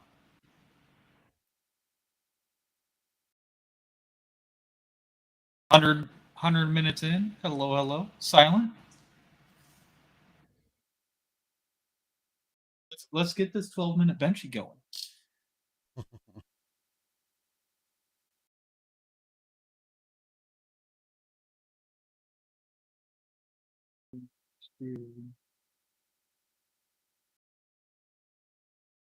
They have the macros set up. The on and off.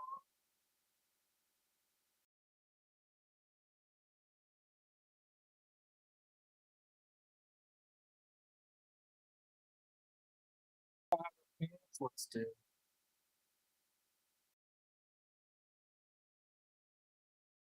Sensor detected. Screen color LED.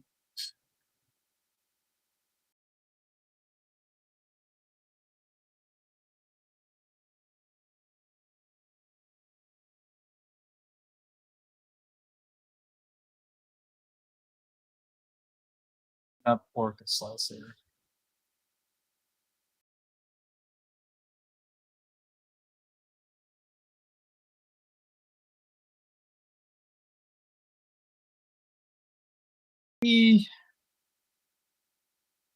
Cancel tests. Pork is connected.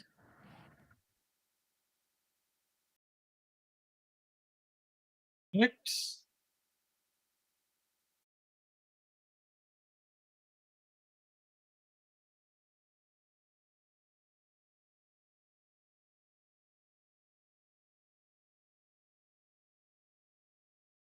Fitting everything out right now.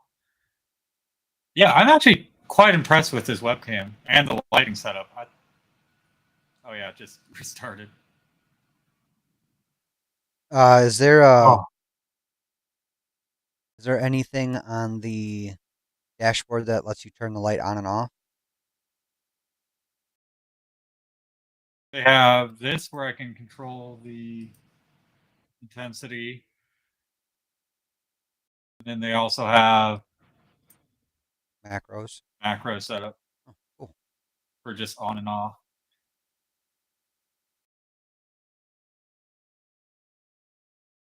All right, let's see. Printer CFG. Yep, it did comment those out. Okay, good. It redid it. Did it automatically select for you, or did it let you pick? It automatically selected MZV and then 2-hump EL or EI.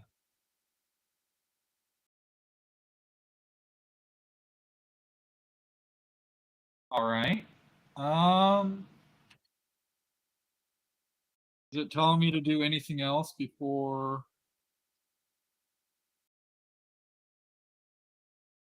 just yeeting a print at it?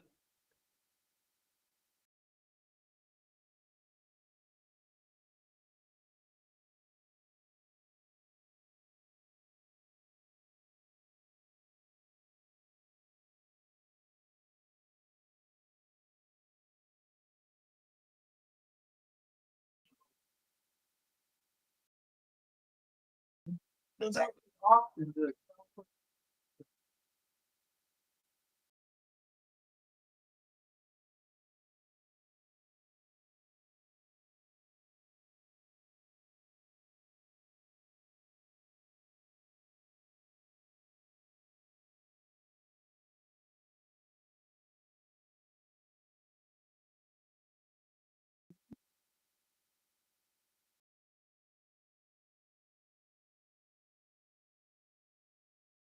Warm the bed to 65. Does it have?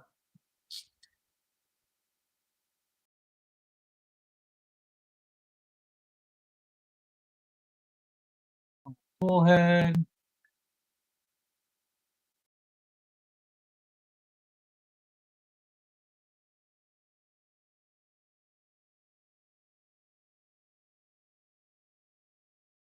At least it's more open with realities. Yeah. Like this is running a forked mainline Klipper, but it's still like they removed the update buttons and everything, but it's still 0.12 dirty just because it's on their own repo. Mm-hmm. So people don't click update and screw everything up. Right. So I'm fine with that. I'll probably You should be able to add the update buttons though for at least mainsail. And didn't that have crow's nest? I yeah, it thought I does have saw. crow's nest. Yeah, so you should be able to add the update buttons for at least mainsail, crow's nest, Clipper screen if you wanted to install Clipper screen on it. I think like it has Obico. Spaghetti detective.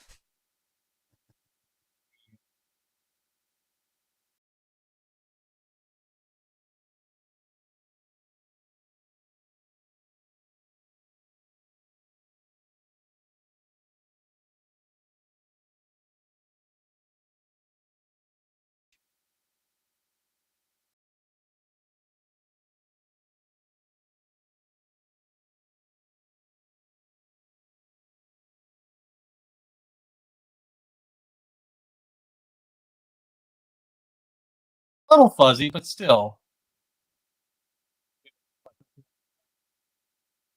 Probably it's running what 720. Yeah, 720.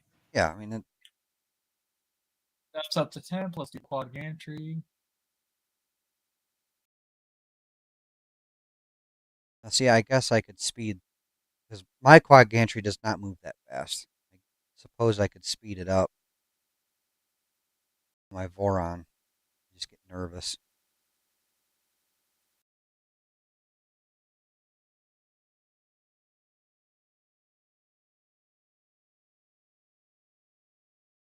Probably something else I would change personally would be to change the tolerance.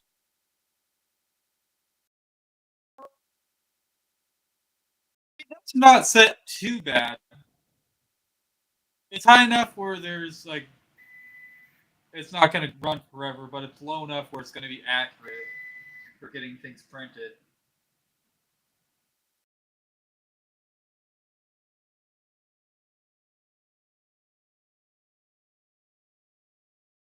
Okay, so the calibrate Z offset button on the LCD is doing absolutely diddly ding dong.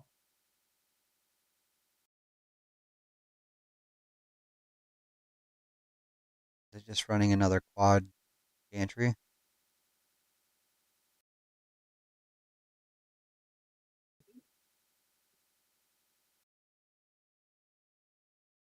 Oh, now it like took me like 6 clicks to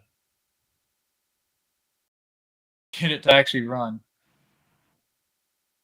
It's heating up to 220 so it can do its Z offset test. Yeah, I don't. It seems weird that it wouldn't do the Z offset first, then do the quad gantry, and Well, no, then do quad the Z gantry offset first. again. Z offset is fine. I mean, and then again, this is going off of something that had been explained. Oh shit! I just realized what I did wrong. I don't want to take that all back apart. I didn't put the thermal grease on Oh, the there's some black heat filament break. here. That's not the white they sent me. So they did test the hot end. Doing a little cleaner. No, I'm actually gonna design a mold because I have silicone here. I'll design a Mm. mold so I can just make a bunch of my own of the cleaning pads.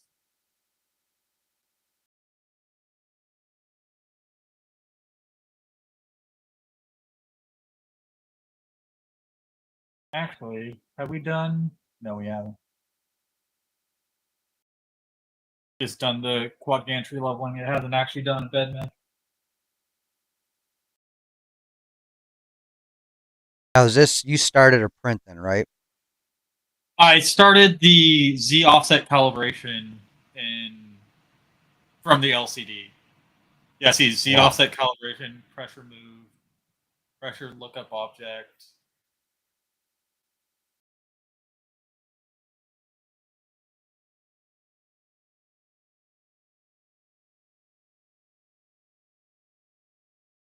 Much doing its adaptive mesh. I do like that they set that up. That's actually good. Wow, that is some fast XY movements between those probes.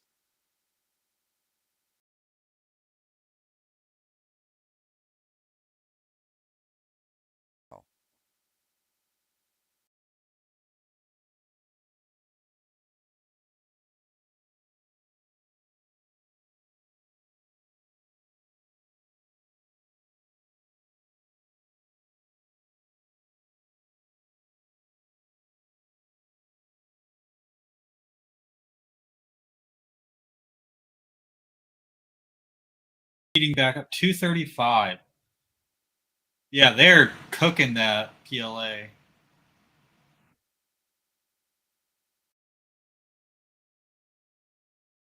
Looks the Hotend is like zipping up. Mm-hmm.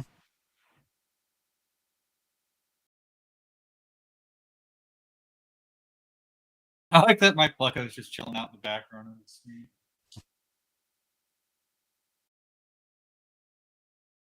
All right, purge line, black filament.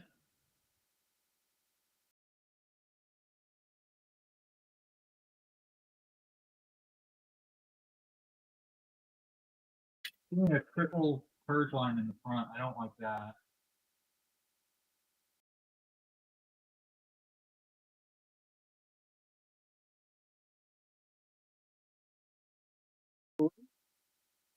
How's the first layer looking?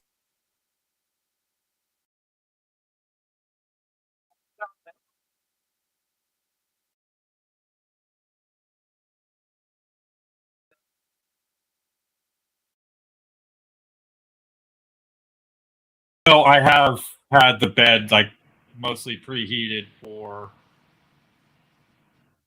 a while before it actually did the offset test. I mean, I can't see what it's actually printing until it gets past it because of the massive shroud. But from the skirt,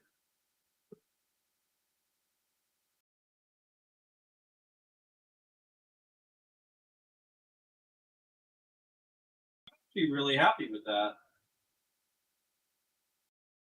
Um,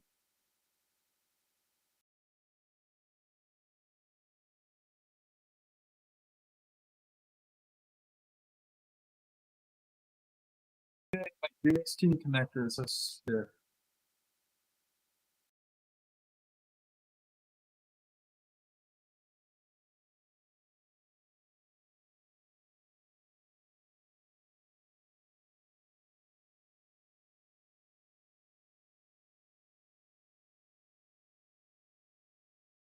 Gets a little bit close, but not so close that it's going to destroy the build sheet. I mean, a little extra smush is better than it not sticking. So, Through. And all right, um, that shouldn't open up in this monitor, should it?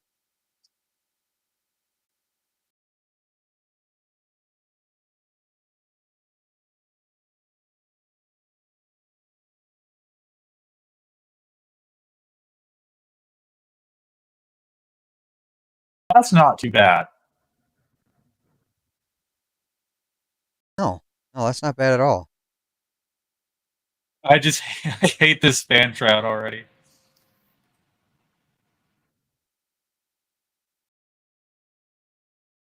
Oh, I was like, why did it just turn off?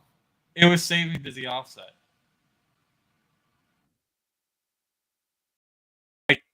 kind of don't like the.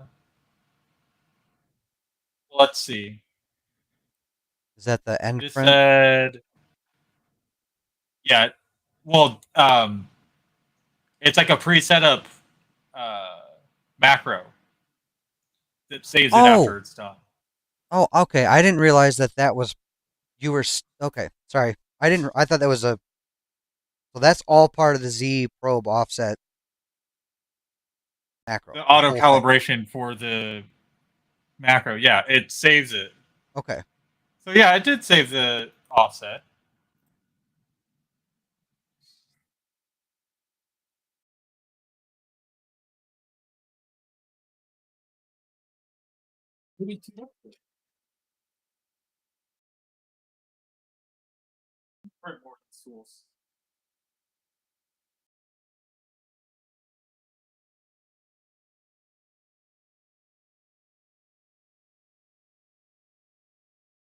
Yeah, no, it stuck down really well.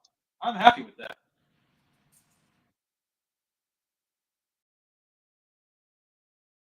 After dealing with auto Z offset stuff for the past like 2 weeks with the Mercury one, and knocking everything off my desk because my chair was leaning back and forth. Um, no, I'm super pleased with that. Let's go speed Benchy.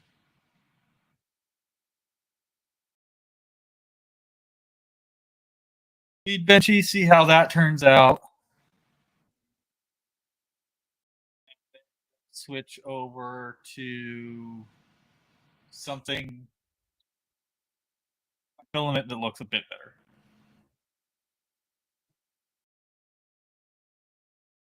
Yeah, swapping out that control box fan.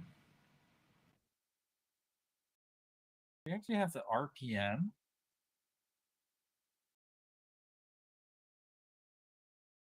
Oh,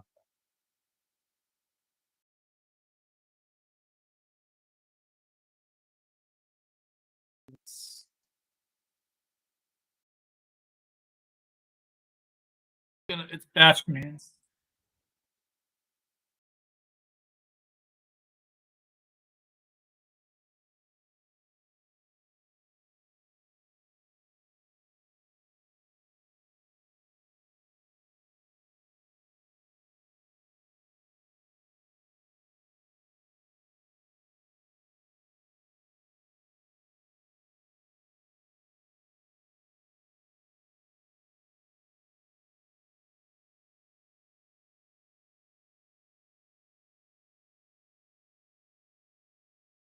The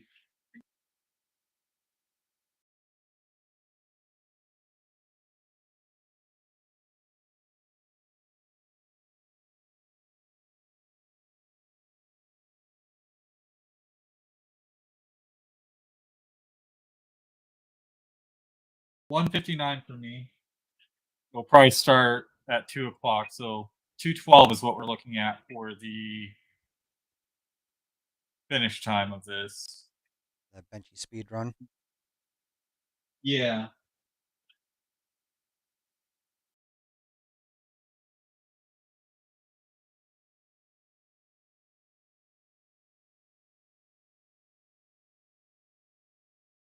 Start print. Here we go.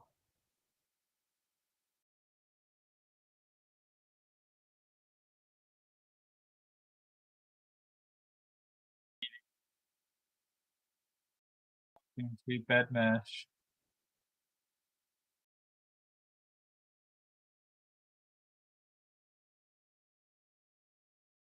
They don't have the auto Z offset set. Well, that would be in your printer config, wouldn't it, at the bottom? Or are you talking about being part of the start print? Yeah, big start of the start code. The start print Well, sheet code you to wouldn't need that. run. Well, to hit the auto calibrate Z in stop, Well, if it just did to a make sure it's accurate. right, but the print's part of that, right? So Well, you should be able to use it as just an M stop, like you would a sex bolt on a Voron. Okay.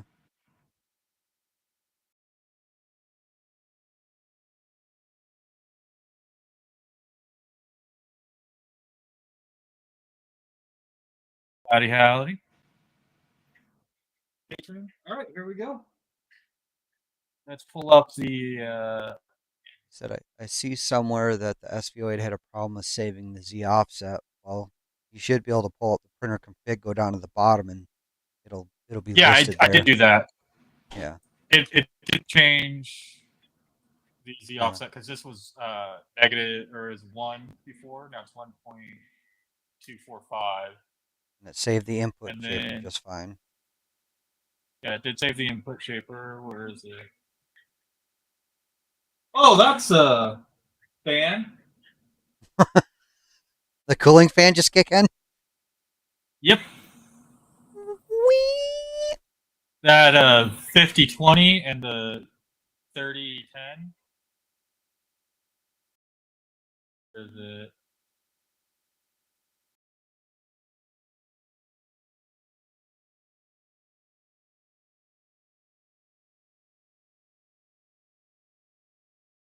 Oh yeah, Z probe offset 1245. Save config. Start. Heating, start.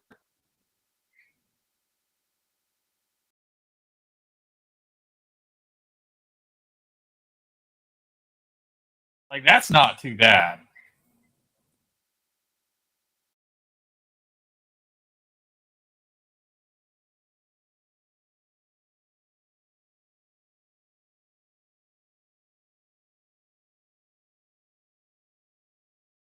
But it's like one wall, 5% infill. Okay.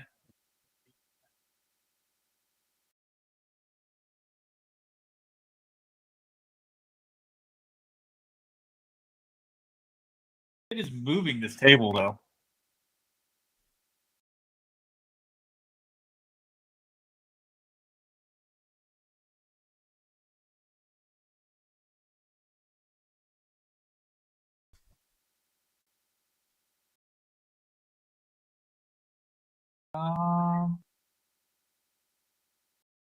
Wondering what I should slice.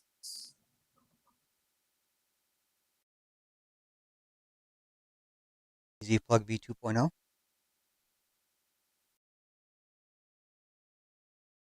What's that? I said an easy plug V2.0. Well, no. What I should slice for the next print. I know. That's what I'm saying. Oh no. What did I do to this? I think I broke it.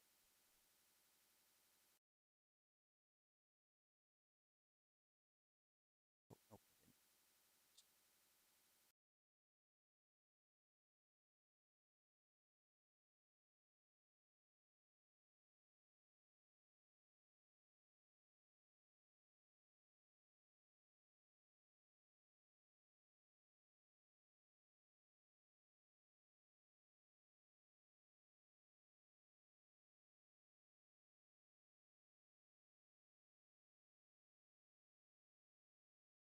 So far, I'm actually pretty pleased with everything. How's the noise level? I mean,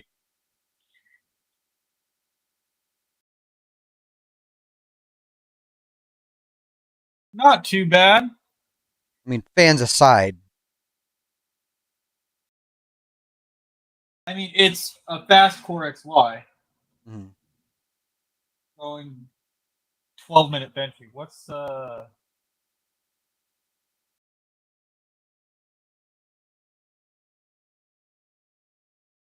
over 300? Holy, It's trying to get up to 300. look at that. That flow rate's hitting 72 millimeters. Well, it's running PLA at 220. Before I was running it at 235.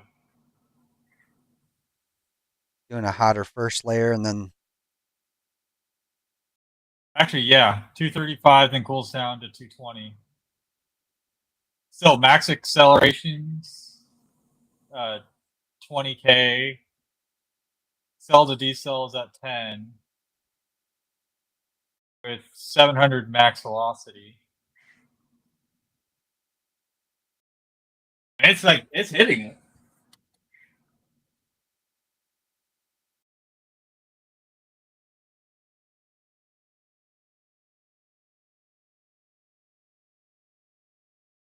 I'll pull up a picture. I'll take a picture and get a clear picture of it once it finishes printing. Here, let me find.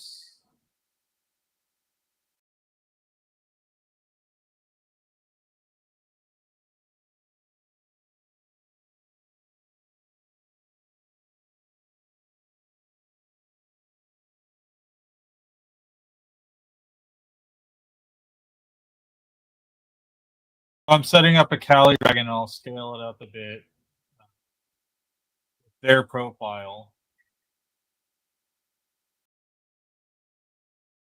What do you say? 300% Calibration? Yeah. Probably won't finish it on the stream, but we can get started and talk about the printer a bit. All right, I might get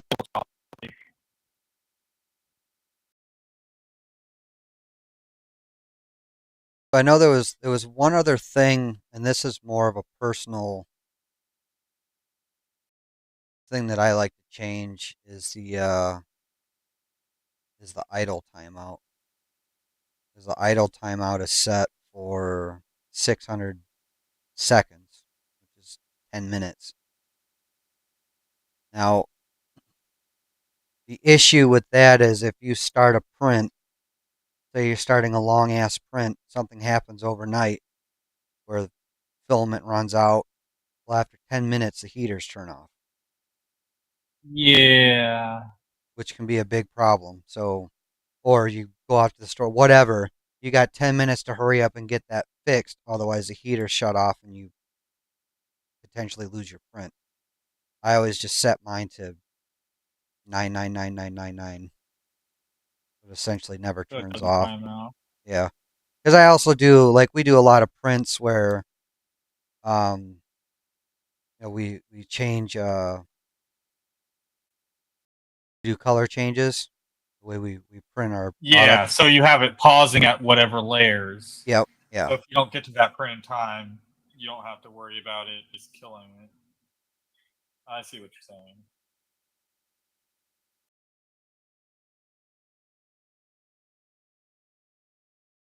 Yeah. The K1's running on version 11 of Klipper. It is moving. Uh-huh. That's not warm at all. It's like barely warm. How many different control boards that have attached to that toolhead? It's a double layer board. Okay. So similar to the K1 then.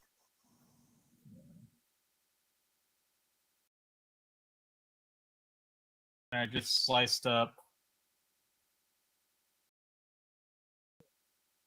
a big old Cali Dragon.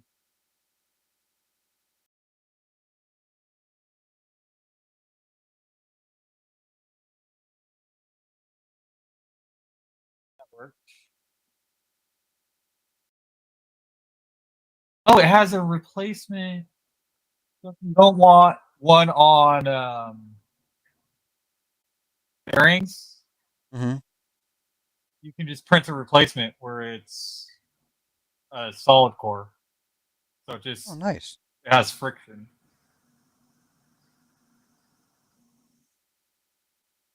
Filament fixing tool. I don't know what that is. How long is it supposed to? 2 hours, Why is that? 3 minutes. That does not look big at all. That No, it doesn't. Object height 55 millimeters. Yeah, it's not that.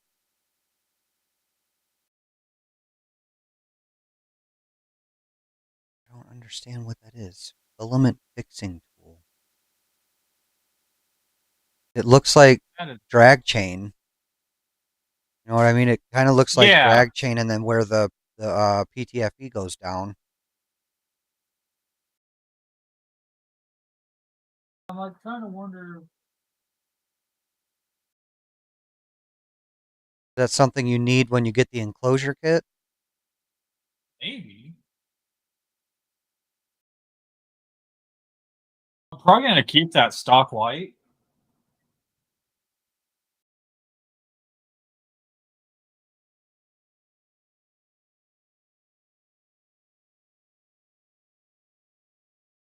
So it has like it came with like a bit of extrusion covers that you Okay. can actually snap in to the sides. Like it has a little rail. So I'll probably put the LED lighting on the opposite side of the filament holder, and then use like some extra filament or extrusion covers to clean up the wiring port. Okay.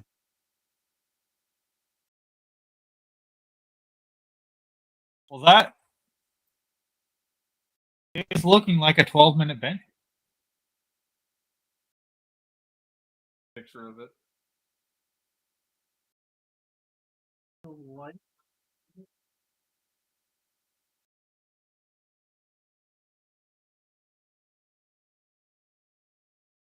Cool off a little bit while I send this over. That does look like a 12-minute Benchy. Are you saying it's not? It's not its best. I have printed cleaner.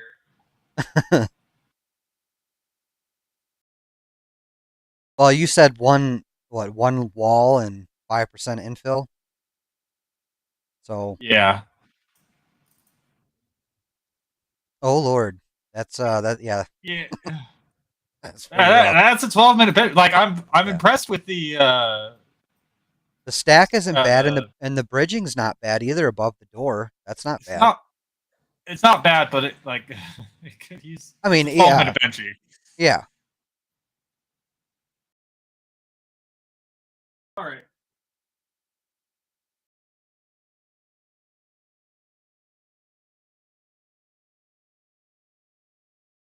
Yeah, it's like one bottom layer. I can see through the text. I don't know if that's gonna come up on stream. Oh, yep, there you go. Oh Yeah, wow, you yeah. can see through the text and see through the print with just that little light.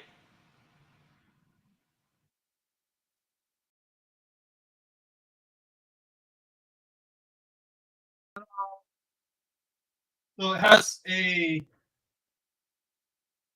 purge and a purge line. Purge group and a purge line.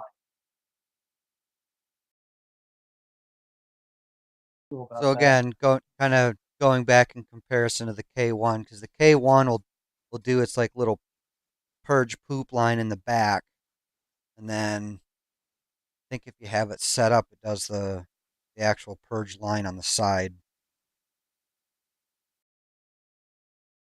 So now, what'd you use to slice this? This is their profile on Orca Slicer. Okay,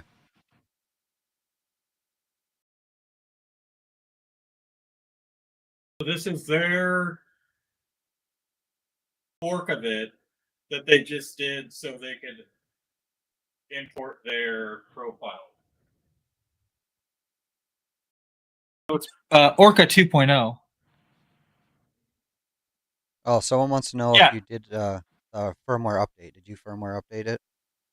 I did not update the firmware on it. I'm gonna play around with it stock first, and then I'll probably update that either tomorrow or later tonight because I haven't run into any issues yet. Don't fix what ain't broke. Exactly. Actually, so let's go. Ooh. Sovol It might want to jumped. fix their website. Oh, what happened? SV08 estimates starts delivery time early May. Well, they probably shipped it to their warehouses early May, and then I got my tracking on the 15th. Well, they ain't shipping shit right now. Update fixes auto level settings Hotend. Yeah, well, my offset has been perfectly fine so far, so I haven't needed to do that, but I am going to update. Yeah, it's from a Google Drive. I saw they commented on Joel's post and Nero's comment on it.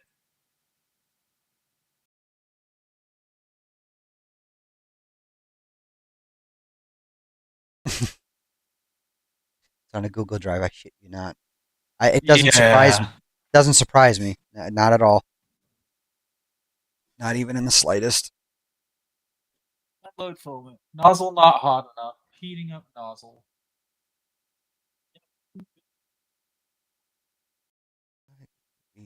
What I just did. Ooh.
I must home accesses to load and unload filament.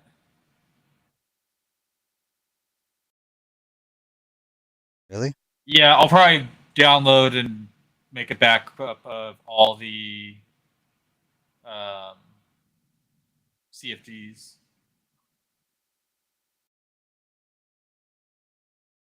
It's worth seeing the channel live without me. I do. So far, it's been pretty solid. Hi, Timmy. He can't join either because he would turn off the stream because I'm on his account. Yeah, but if he can't just click the link and log on as someone different, have a actual account. I think it just knows me by my IP at this point. Not too bad. Z offset was pretty good. Didn't have any issues. If you check our Teams chat, I sent the pictures there to pull up on stream. Okay. He had one issue with one screw when he was putting the gantry on, and assembly wise, that was really it. Yeah.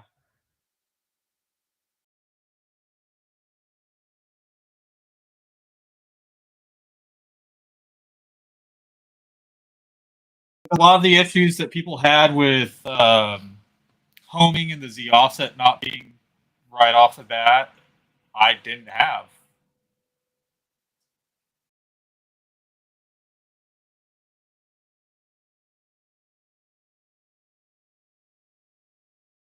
And it's quad gantry.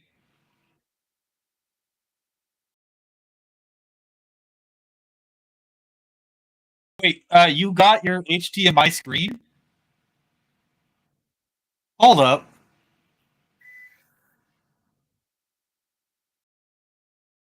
Yeah, the Z offset looks decent, but the 12-minute Benchy looks like a 12-minute Benchy. It's pretty shitey.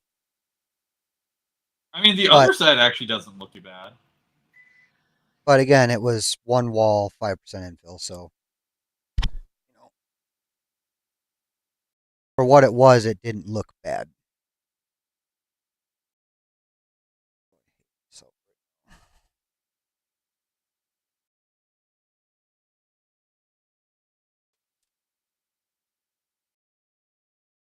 Yeah. Understandable.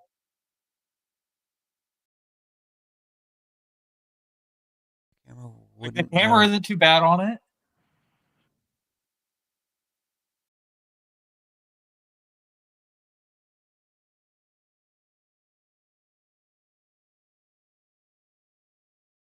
Yeah, Tim and I both got the enclosure kit and the HDMI screen upgrade comboed together. While it was a better price,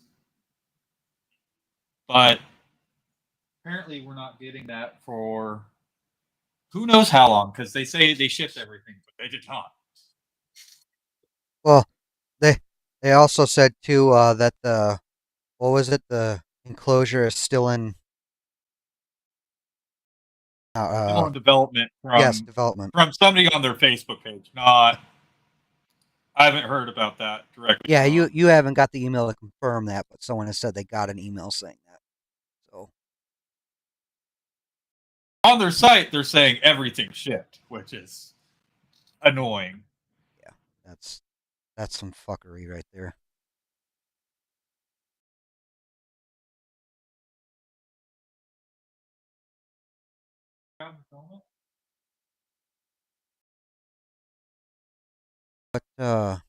What filament are you printing the Kelly Dragon? This is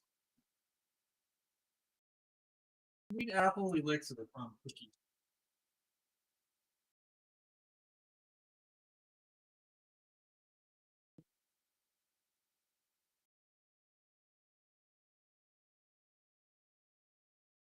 I'm finally getting to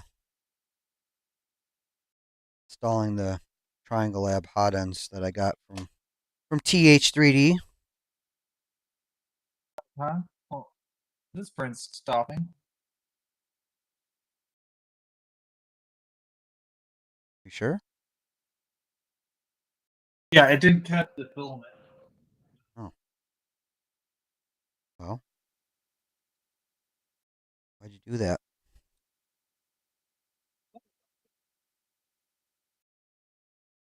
Oh, I'm gonna make a fabulous mess.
I was I was lawn mowing, Tim. How's the old rider running?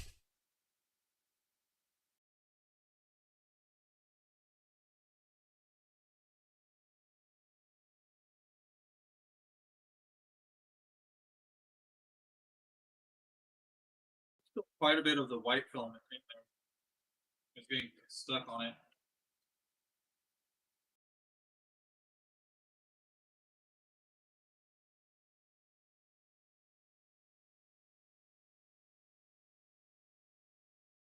The ground into the extruder?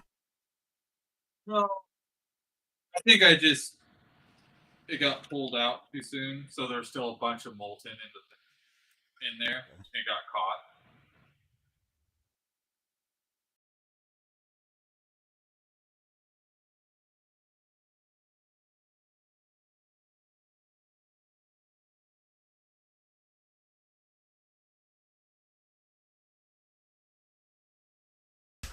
They let Tim on? No, we told you guys at the beginning we've hijacked his stream, his business. It's my stream now. Yep.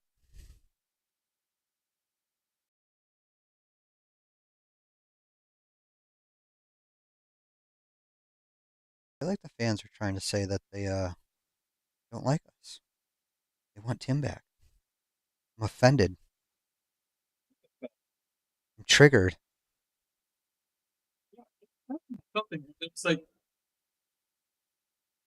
bit of filament catching. It's like bending on the stuff that's there. I can get the no clogger down there.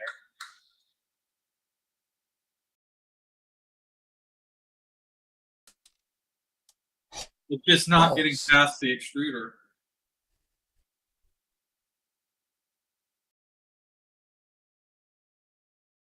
You have it heated up?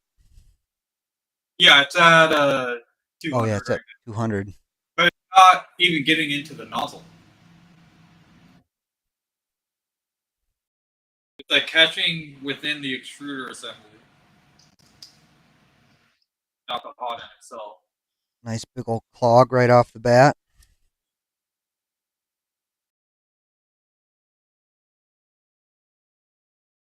There we go. Yeah, there we go.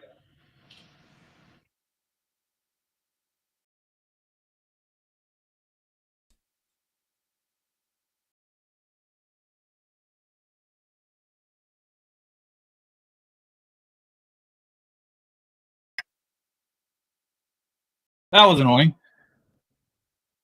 We enjoy Tim's turn. Yeah, we do. He'll be doing his own stream. Oh, I'm I don't sure. know when. I can imagine. Just from some of the things that would make Tim very ranty, putting it together and Sovol ears.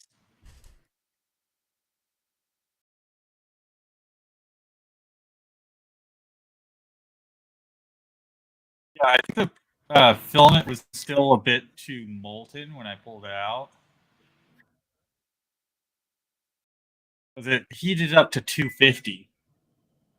So I think a little bit got pulled out and stuck in the extruder and was blocking it.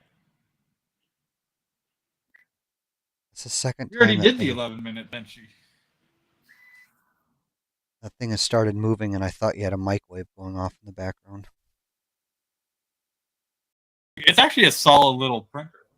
Or a little bench that it did. Now we're doing a Calidragon, but scaled up 300%.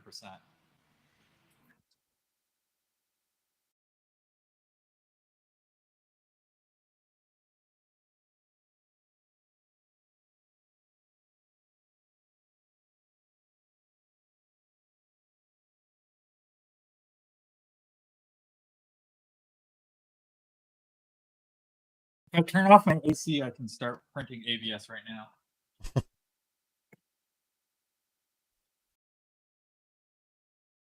Or is going to sacrifice comfort for the greater good of the community.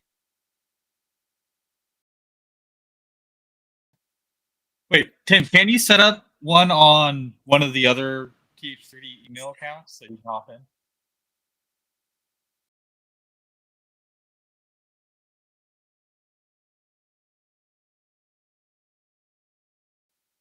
Yeah, I can't see. He just has to sign out before clicking the link.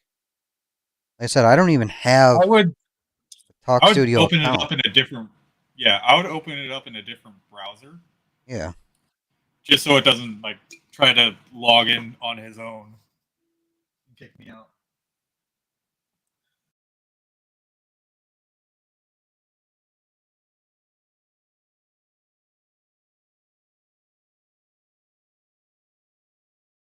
Imagine having a microwave that sounds like a 3D printer. I would be worried. I would be very, very worried with it making sounds like that. Well, it's more so just the because I only pick up a little bit of the stepper movement, so it almost sounds like the Just timer. constant buzz. Yeah, like no, when the timer goes off and the microwave's done, you just hear that. Oh,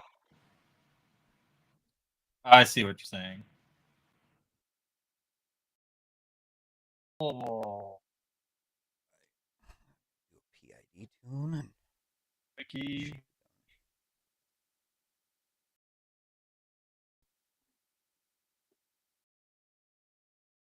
SV08. I gotta turn the air up in here. Down. It's cold as shit.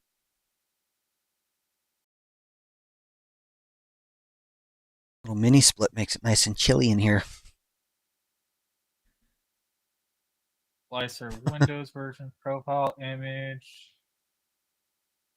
firmware. Bill image.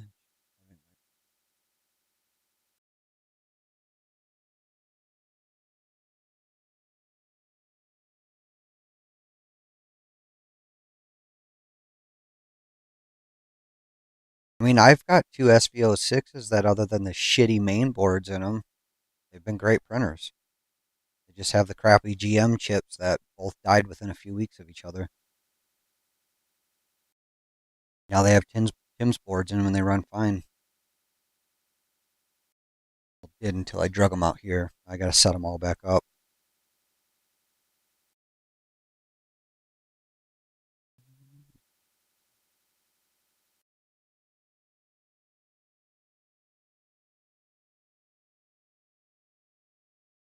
It's done.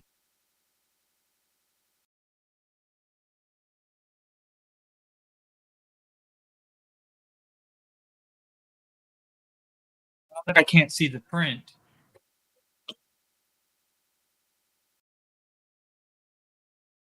Howdy, Keith.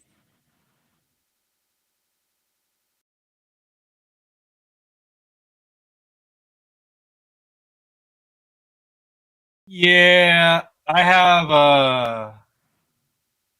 one of Creality's resin printers that the Z died in.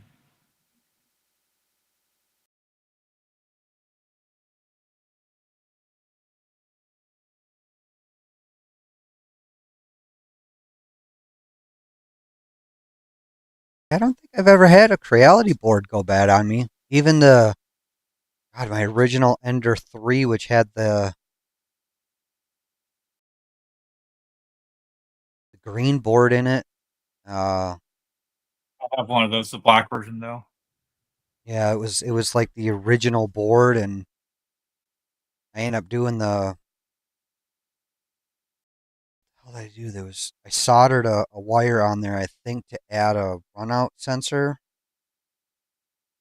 Because they had a pin available, and there was the hole in the board, but there wasn't any way to connect it. God damn, I forget how long I've been doing 3D printing now. In fact, I sold that board not too long ago to someone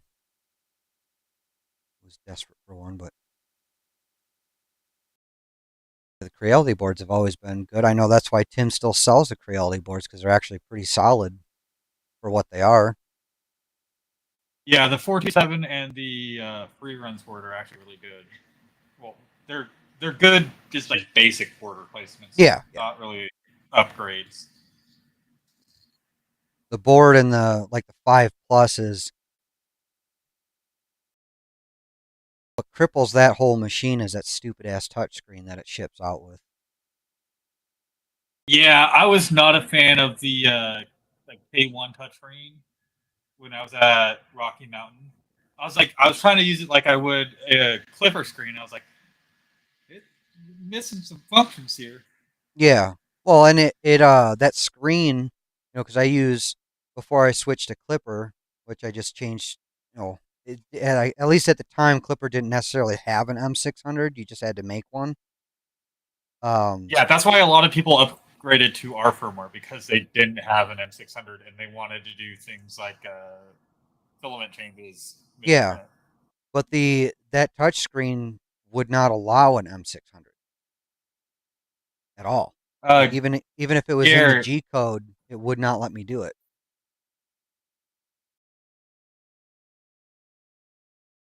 Let's see. What issues have the Zombie Hedgehog had mentioned? There's the bug detection, and Nero had Z drift issues. I'm actually having a slight Z drift issue. This print was a bit closer than the other two, but as you can see on the stream, I adjusted it one click and it's fine. Yeah, like Tim said, most printers don't have clog detection. It does have a filament sensor, which a lot of the stock Vorons don't come with. Most printers don't have clog detection, actually.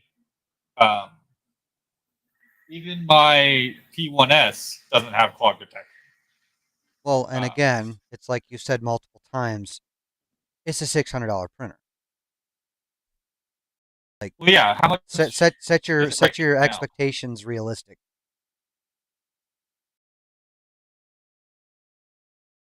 Like, it's not even. So that was kind of the promise in the original Big Tree Tech filament sensor was it was supposed to have like a clog, and that never worked right. Yeah. No, the People AI are already on talking about. Oh, go ahead. I'm sorry. Yeah, the AI on the X1C doesn't really work all the time. The Smart Filament Sensor V2 has its own issues. Like I have it installed. Some filament it would work fine on. It would read its motion, read that it's there. If I switch to a shinier filament, I don't know if it's because it was shinier or what, but I kept getting pauses on the printer. Yeah, clog detection is possible, but it's hard to get working consistently. And again, they are trying to get this printer out at a price point. Adding a bunch of more features that would put it up near a Bamboo would also raise the price up near a Bamboo. So it's a balancing act that they're trying to do here. Keep the price low enough to get it out to a lot of people while still having a solid. Right now, I'm actually really impressed with it. Like, it needs a little bit of work with the configs and things like that. The LED light is actually a lot better than I expected. I am going to be adding on my own like RGB LED to give it a bit more light, but it's not needed. Especially if this is enclosed, all that light is going to be focused on the bed.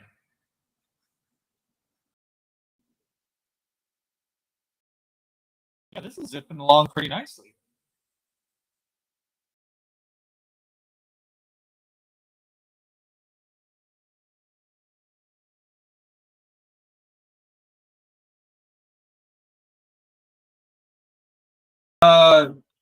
You'd like to see an eddy current sensor added to the machine? You say? I have eddy, and I have my little duck.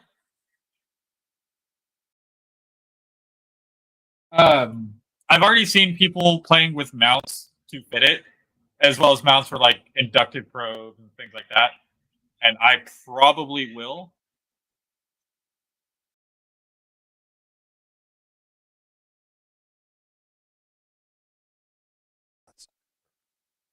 Shite.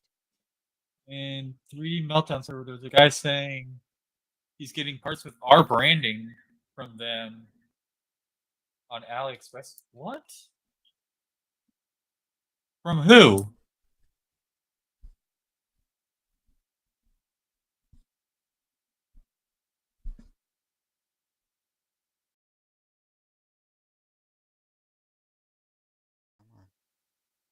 There we go.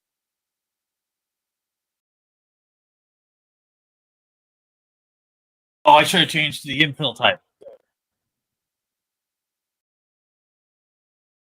All good, dude. Something.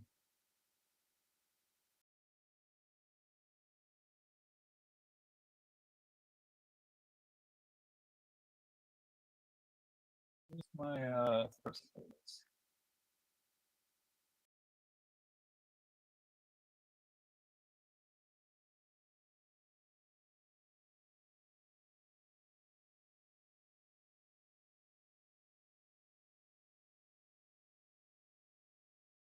Oh yeah, this is a wow. Okay, it's jumping up to 100. But yeah, for less than 70% fan, it is pretty loud.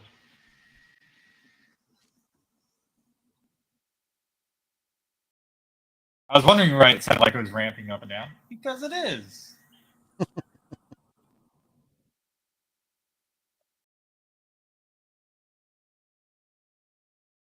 Oh, I didn't use those.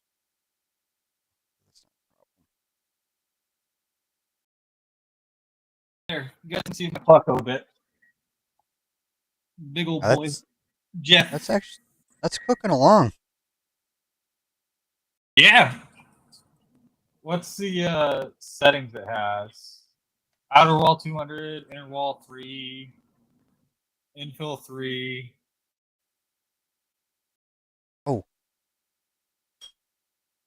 Oh. Sorry, that was um, bot, not us. I would have been fine with that. But yeah, it's inside the people always door on the complain about floor, there's noise a and bag. things like that. I deal with a lot of the support for THC, so I get all the emails like, I want to quiet my printer down. I have it in my dorm room. I have it next to my bed. It's like, people, this is a machine. This is not a toy. This is a machine. It's going to make noise. It's a machine that is producing, that is manufacturing, whether you like that word or not, it is manufacturing something. If you expect it to be quiet, Yeah. this is not the hobby for you.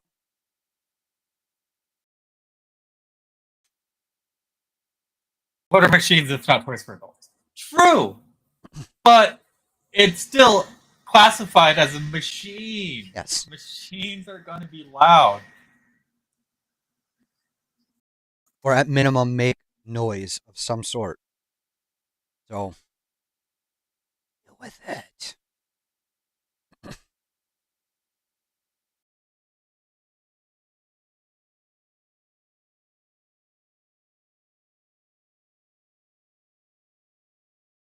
Yeah, so far I'm super happy with it.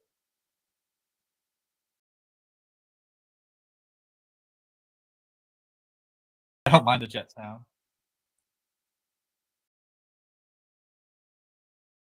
Yeah, this is my office. I don't mind it as long as, like, when I'm on the call with the customer, they don't hear it and complain. And if it is too loud or something, well, it's not going to be sitting here for much longer. It's going to be going to where the poly dryer is next to the bamboo. I'm going to move that off later tonight.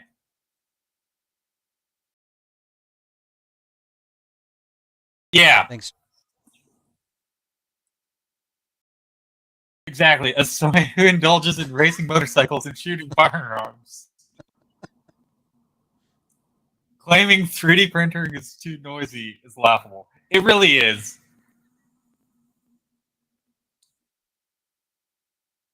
Yeah, take up some knitting if you want quiet. This is not a quiet hobby.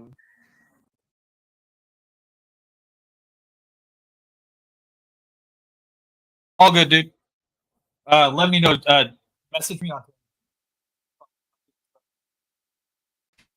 Oh, wow. Oh, I missed that. Oh yeah, somebody's selling our stuff under TH3 name. Or somebody's selling stuff under our name.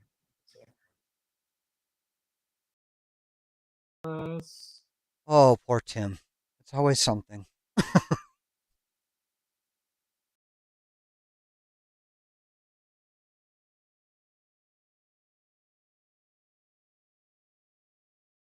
So Amazon and AliExpress.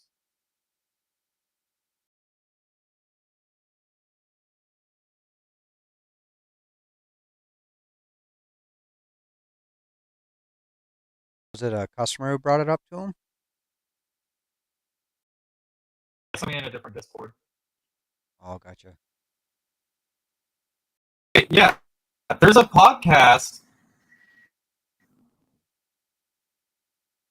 The Ask Tim podcasts are on Amazon for free.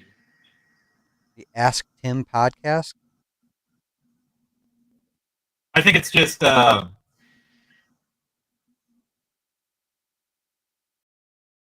an audiobook version of the streams.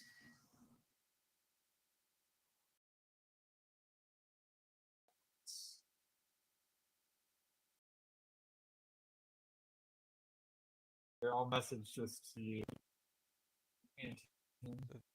This is a recording from our Ask Tim stream. They're done every Wednesday. These are dated back to 2022.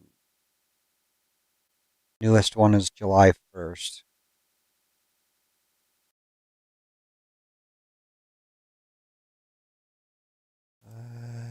Yeah, that's exactly what I'm looking at. That is crazy. Oh, and well, wait. Okay, yours came up as Amazon.com. Mine came up as Amazon.in.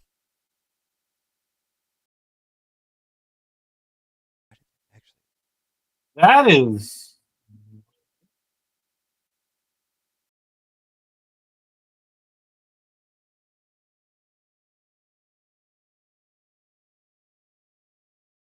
So how the I'm not hell is finding Amazon getting away with that?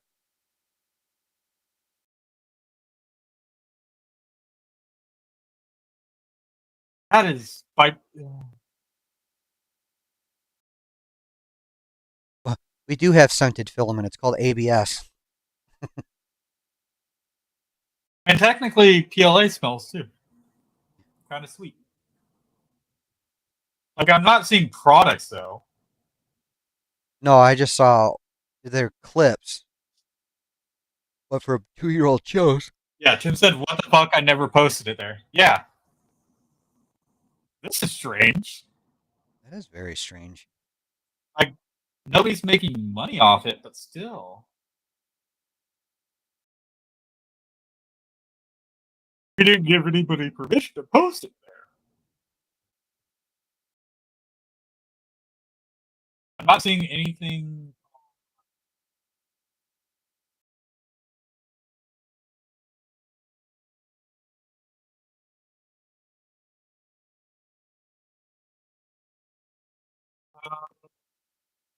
Don't know if they're the same.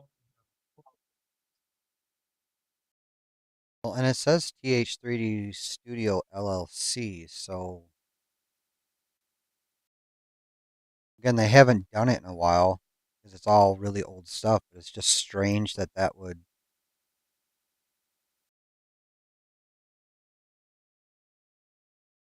I mean, at least they got the website linked on everything. No. So kind of did Tim a solid, maybe. Kind of. These are the nozzles they have. It doesn't look like they're the same. No, they are different. Yeah, because they don't have the heater or the thermistor in that square part like it is on the K1s. You know if the nozzle is the same? Yeah, no, they're. It looks like it's its own beast, unfortunately. Yeah, looking at their spare nozzle section, um, it's not showing anything else.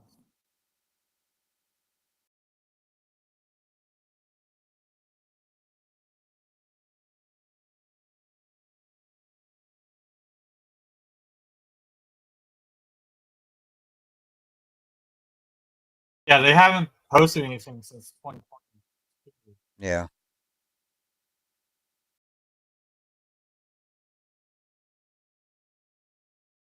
Super weird Now, though. I wonder though, because it's listed as a podcast, did Tim ever do um any kind of feed?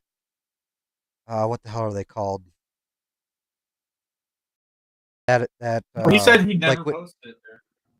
well, right, but he might not have posted it specifically on Amazon, but did he ever take audio from any of the old Ask Tim stuff and set up uh like a podcast feed, because then any of the podcast apps can pull it. Like Not that I iTunes and remember. Google and all and Spotify, they can all pull it if it's I think an RSS feed is what I'm thinking of. Yeah, not that I can recall.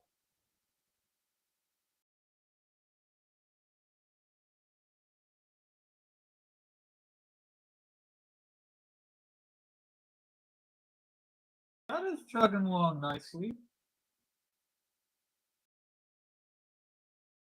That green is sharp. What green again is that? That is Cookie Cat's Green Apple Elixir. Boo. And Thought it was one of Tim's filaments. I don't have a lot of our PLA.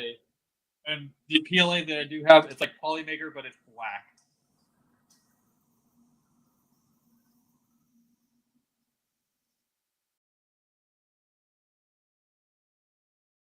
This is the mug I did in it. Like, it's pretty. I like it. It's not bad. I know No, Tim that's had issues with his one roll, but it was an older roll. this So is the quality is probably went up since then. this is probably my favorite is if I can show it very well. This is Yeah, I don't have a lot of PLA, so I had to pick what I had. This is from Fusion. Fusion Filaments. This is the Radium Green 2.0. Yeah, that looks. This stuff that is looks awesome. really good. Yeah, yeah. That's what I ended up doing. My Voron was this Radium Green 2.0, and I think it was called Mushroom Cloud. Yeah, Mushroom Cloud Gray is the gray. I was pretty happy the way that turned out.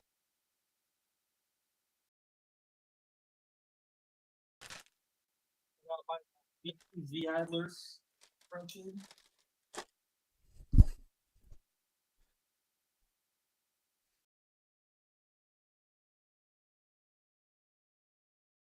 I love our ABS or our carbon fiber ABS. I got a roll. I just need to man up and figure it out. I just haven't found anything yet to print because I don't want to waste it on just like a Tally Dragon or something. You know, I want to print something functional with it. Just haven't had anything yet. Ooh, ooh! I need a cup holder for the tractor. There you go. I love it. It's solid.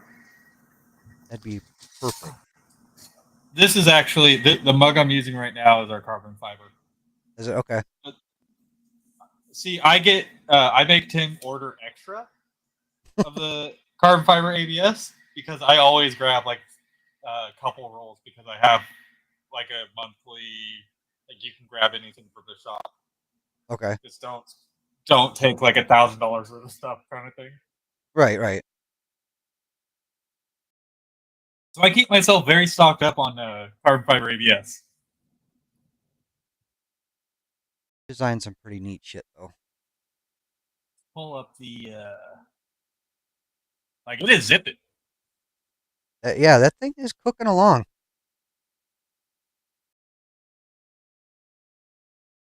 I mean, you've got a good bit of that done already. Radium is not included with that filament, is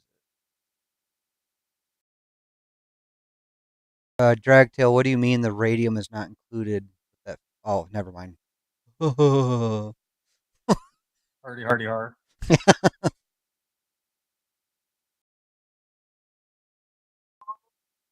I'm a bit slow. It's a long day. It was. I had to work today. And we were busy from the time we opened the door to the time we closed the door, so.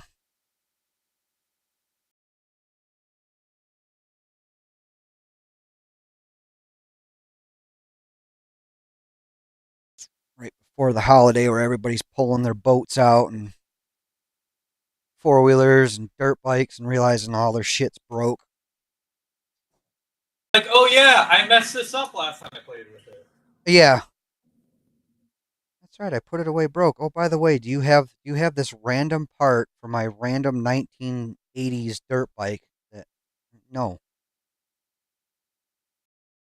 We can get it, but not something we carry on hand. Right. Well, some of that stuff you can't even get anymore. A lot of these manufacturers, the cutoff is 10 years. So, You know, you're even some stuff from the early 2000s now. It's getting harder to find parts. I did an oopsie. Drop the screw. I like how the extrude icon on this screen is a toilet paper roll. That's cute.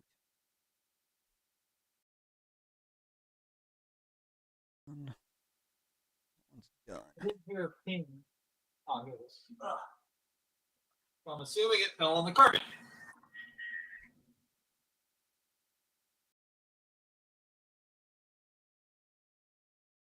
Move. Very nervous to move this. It's very fragile.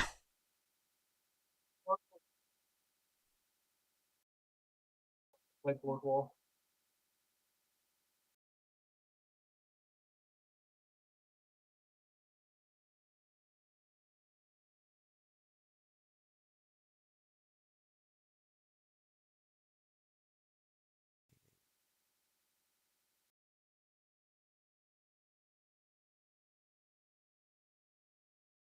Printer needs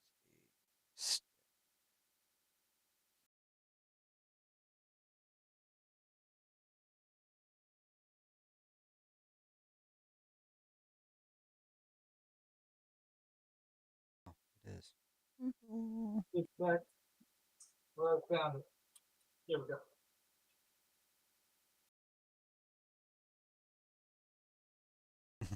Did you design that mug? Yeah. That's got those are With, the Voron logos, right? No, it's just heads. Okay.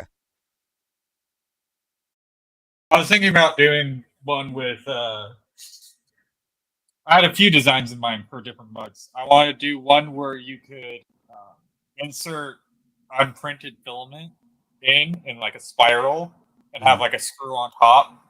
So it would have like filament strands going around, so you can do Okay. custom without having to do like a multicolor print. And a couple for like I know Mandic really does he drinks monsters, so I was gonna do like one for monsters with his logo. I just haven't had time, and a few other streamers that I watch.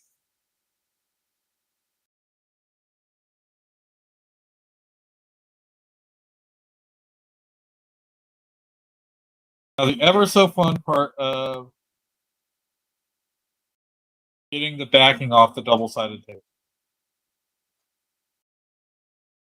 without ripping the whole thing off the. Yeah.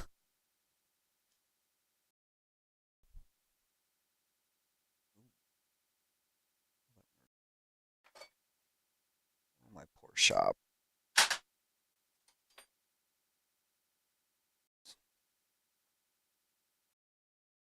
All right, now where should I actually install this? On the front or on the side? What are we looking at here? For the LED strip? Oh.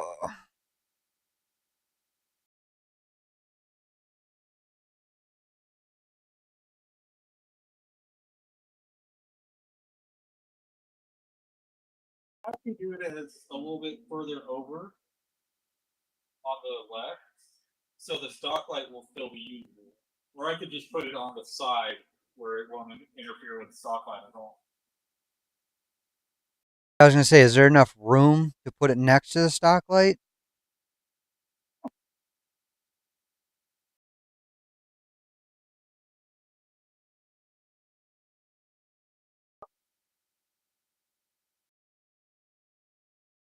Then just set up your, when you're setting up your RGBs when you're not using white, to just have it automatically shut the stock one off since it's controlled by a pin. The X and Y end stops are open, so I was just going to use those.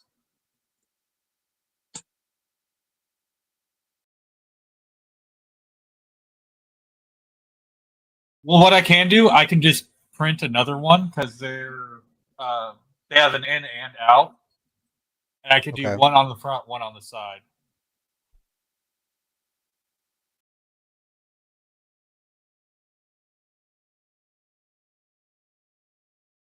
Actually looking really good.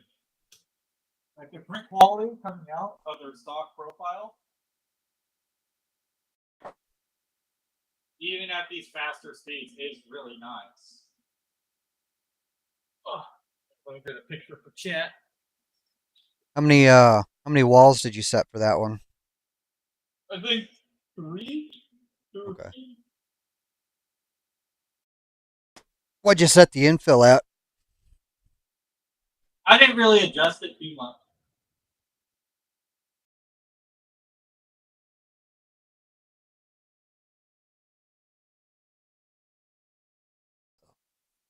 What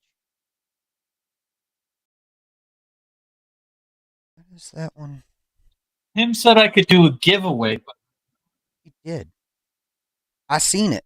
I seen it. for how to set that up.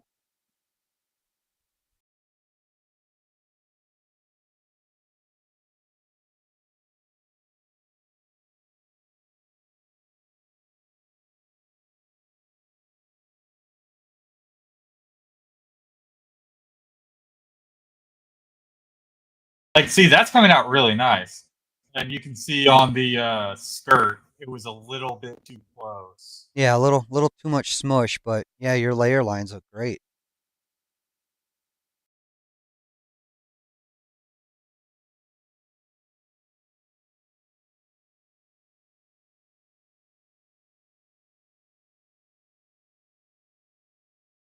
And again, great for its speed. Not sitting there saying it's perfect. Just ask them here in chat.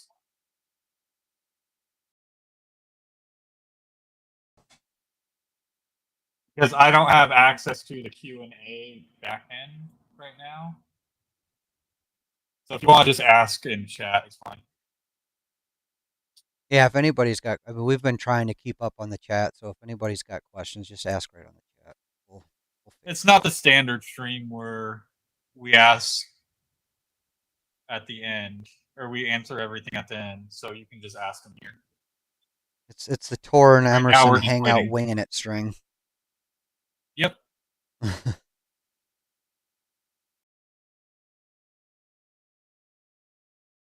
at the printer CFG real quick.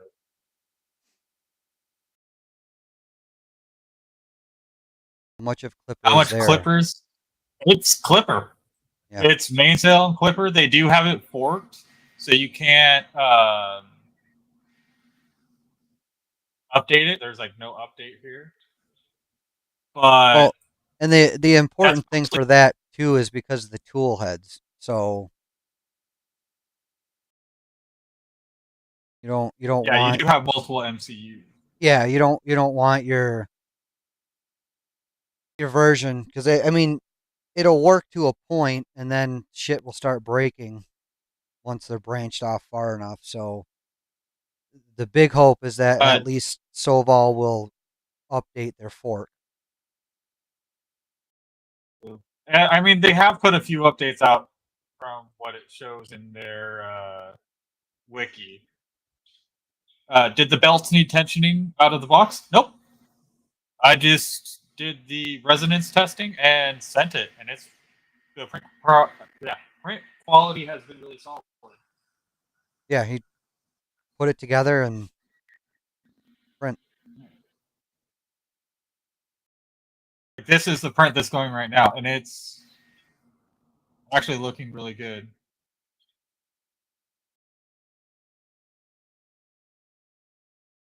Yeah, my belts were actually pretty good out of the box. But I did open it up before streaming with it to check the power supply, because the whole Morrison being on a sanctions list. And like I played around with the belts a little bit just to check their tension, and it was perfectly fine.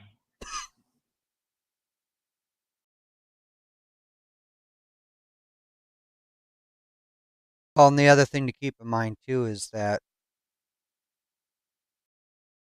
it's Thor got lucky, Loyal Moses didn't.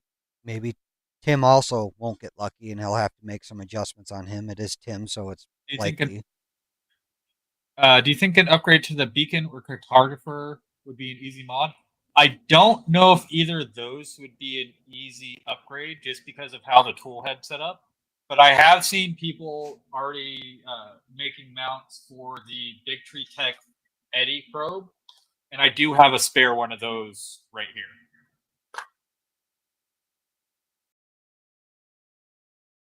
Cute little Eddy probe. See, like this will fit in there, and it's a lot smaller form factor than the cartographer or eddy current sensor or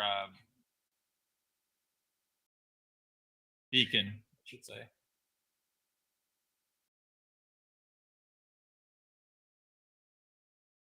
Custom sees my Tesla for having Chinese. Ooh, I haven't heard that yet. But yeah, Tesla's having any of those manufacturers make stuff for them. They're in trouble. I saw a Modbot stream trying to get Eddie set up, and that I was at the head. Yeah, I was there as well. It actually wasn't that bad. The biggest pain for setting up the eddy current sensor, I have it on my Mercury 1.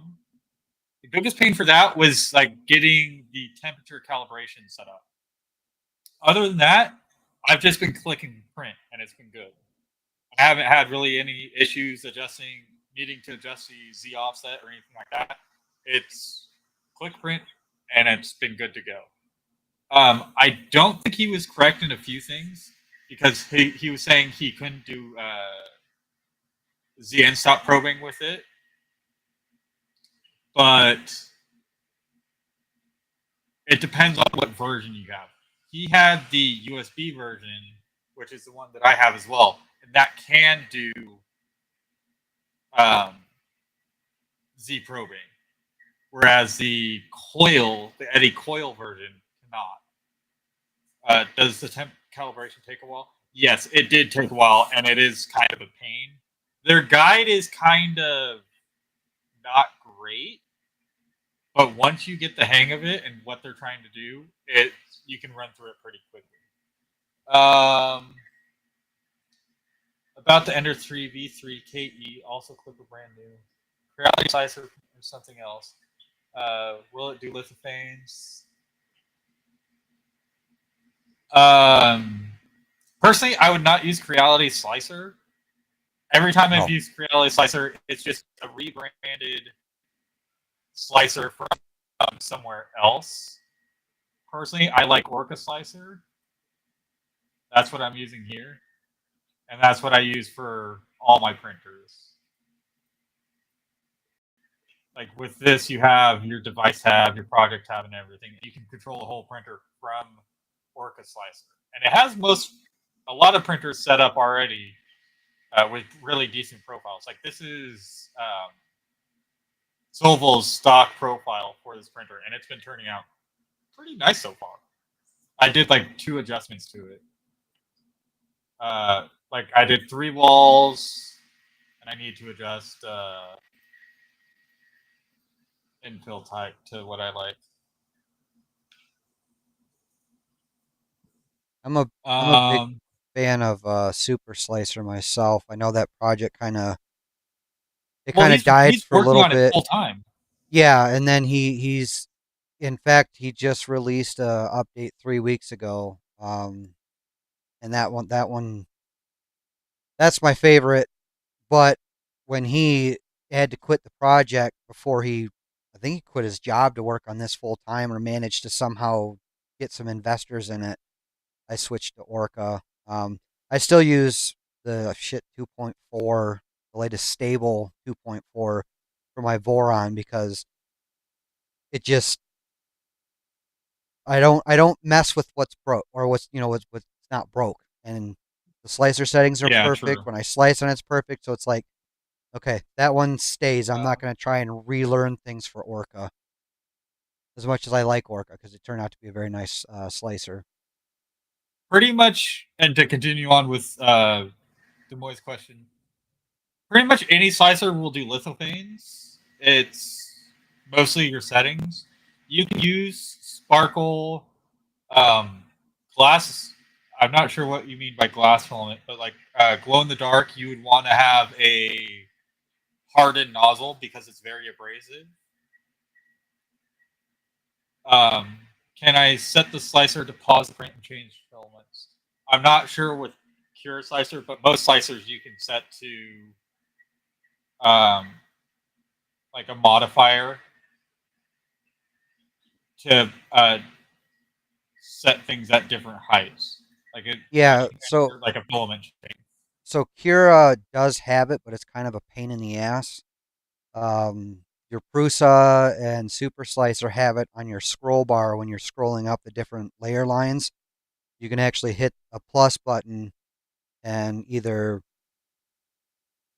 trying to think how Super Slicer has it where it automatically injects an M600, but you can also have it inject whatever, like change temp, layer height. You can do all sorts of things with Super Slicer, and I believe Prusa. I don't really mess with Prusa Slicer too much just because I like Super Slicer better, but it pretty much works the same way. In your scroller, there's a plus there that lets you insert G code or um, allows you to change different things at that layer height, and it'll change at the beginning of the layer height. Chaz, would you recommend adding a heat soak to the starting G code as the SV08? Actually, that is something I will probably do. Emerson and I are probably going to sit down and play around with the starting G code macro and a few other things to kind of spruce it up like a bit and make it a bit more functional over what Sovol has done. I ordered an Anycubic 3 combo, and I understand it doesn't do Orca. I'm not sure I know how to work with anything else. Most slicers, it's all the same settings. It's just in a different package. So I don't think it would be too hard. I'm not sure. Cubic 3 combo. Oh, that's their MMU setup, isn't it? I don't see why that wouldn't work with Orca Slicer.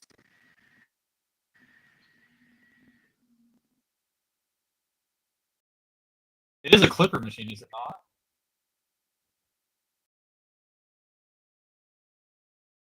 I haven't looked too much into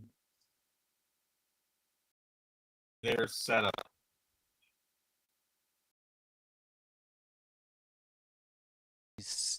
Glad he says, but unfortunately, Curie doesn't have a setting for KE. What does he mean by KE? Oh, the Ender 3 V3 KE. Oh, okay. Oh, it doesn't have presets. Okay.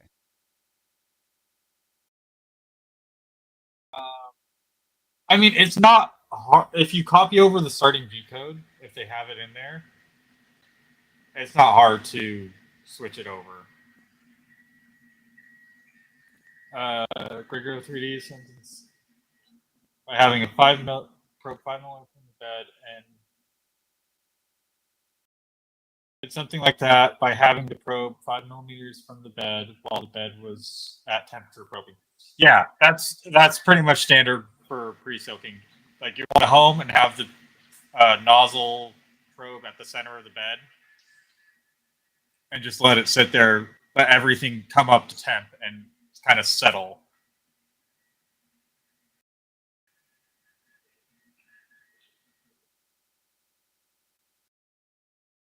I started with Curia, but I'm learning more Prusa Slicer because of the error correction. Yeah, I use just about every slicer at this point.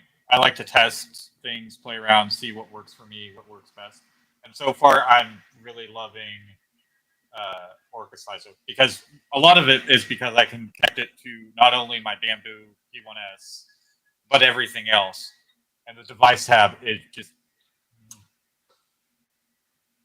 not having to open up a separate browser or anything has been really good. Yeah, this is just chooching along.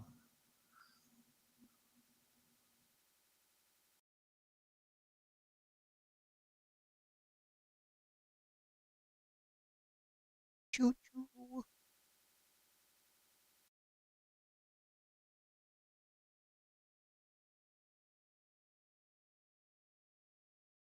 I might have to test out the new 22 today. Yeah, I don't know if I have access to any of the bots.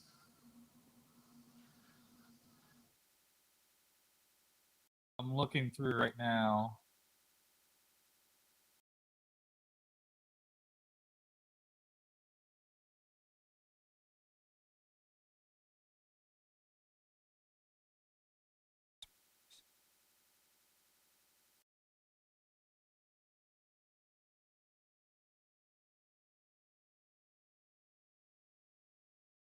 Yeah, I don't have access to any of the bots right now because I'm not.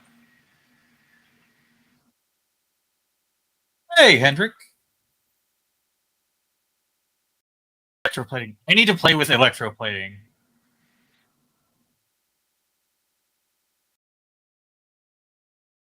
Any plans to jerry rig an enclosure to test ABS performance? I Cardboard and won't need aluminum to foil. because I have the stock box. But no, I actually probably won't need to. All I have to do is turn off my AC, and my room will get up to temp just fine. Turn off the AC, turn off the ceiling fan. I'll be able to print ABS without an issue. Can't you just block the register in the room so you don't have to heat up the whole damn house? I just have to shut my door Okay. and then turn off the AC. That way the rest of the house won't heat up. But with all the printers in here, plus the C and everything else, my office does get up there. Like it's 79 right now, and the max is 89. That's gotten up to. Yeah, no, it's too hot. Oh, I just sit here with like my shirt off and in boxers when I'm working. It's like it's too hot for this.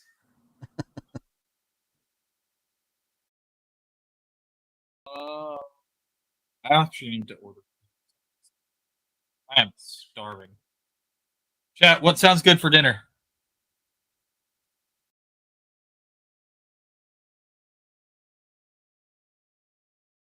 Well, that overhang is actually doing really well.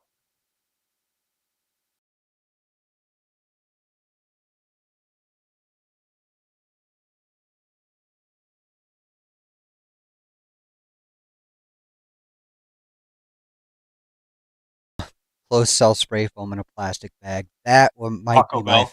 favorite. Let me look that up. God, we are so close to our Taco Bell opening. Our tiny little town's getting a Taco Bell for the third time, mind you. This town had a Taco Bell and a gas station. It was a Taco Bell KFC, and after years it closed down. Then another gas station had a Taco Bell Express. That one closed down, and now they're building a freestanding Taco Bell in the smallest possible lot I've ever seen. They'll have 10 parking spaces. That's how little this lot is. Pasta salad, no way. I have one. I'm right next to downtown, so I can just walk 4 blocks away and grab some Taco Bell.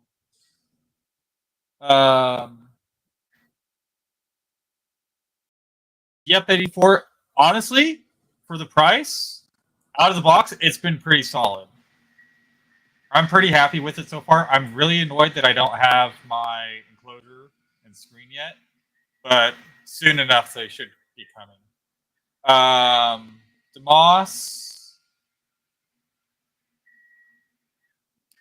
You can use those filaments for lithophanes, but generally the best filaments to use are just plain white filaments. You'll get really good results with that.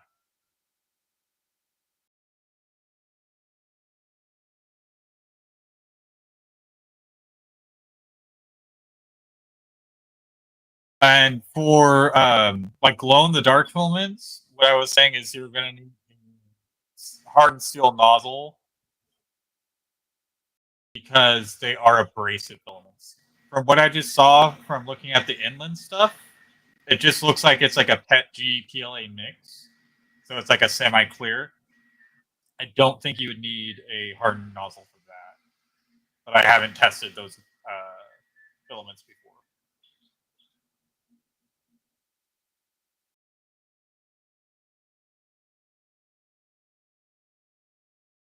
Yeah, for 350, 350, 345, whatever. For $500, $600, it's not bad. I got mine at like the super low entry price, the super deal, along with like $40 off because they had another deal going on. So I got this for $669 for the printer, the enclosure, and the LCD.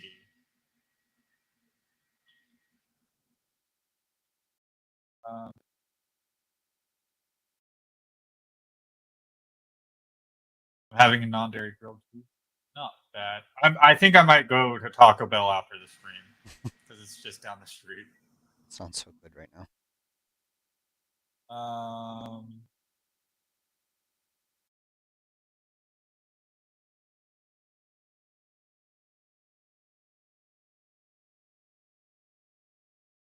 Bean burrito for me in a few minutes. Yeah. Hush windows.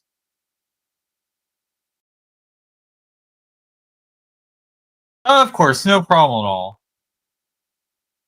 What is your favorite go-to printer that you enjoy the most? Lately, I've been printing mostly with my Bamboo, my P1S. That's been really good. But I'm going to put some hours into this for a while. The Bamboo has been printing everything I need for my Trident build that's coming up. Emerson has a burrito wave. But generally, I've been mainly printing with the Bamboo and my Mercury one enclosed that I did. Those two have been really solid. I do still put some time on my V0s if I just need a quick small part. But if I want a full plate, I'm going for one of the larger printers.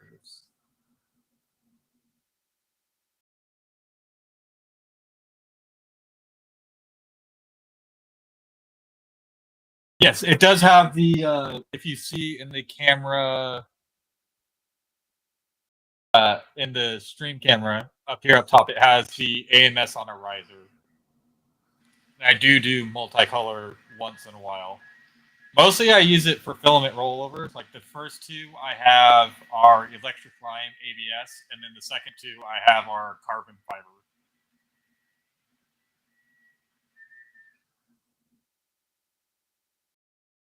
Actually, the SV08 is partnering with CoPrint, and they're going to be coming out with a multicolor setup for this printer as well, for the SV08. So I'm going to look into getting that to test that out. Paid $419. Can't complain. Yeah, for $419, this is amazing. You can't beat that for the build size alone.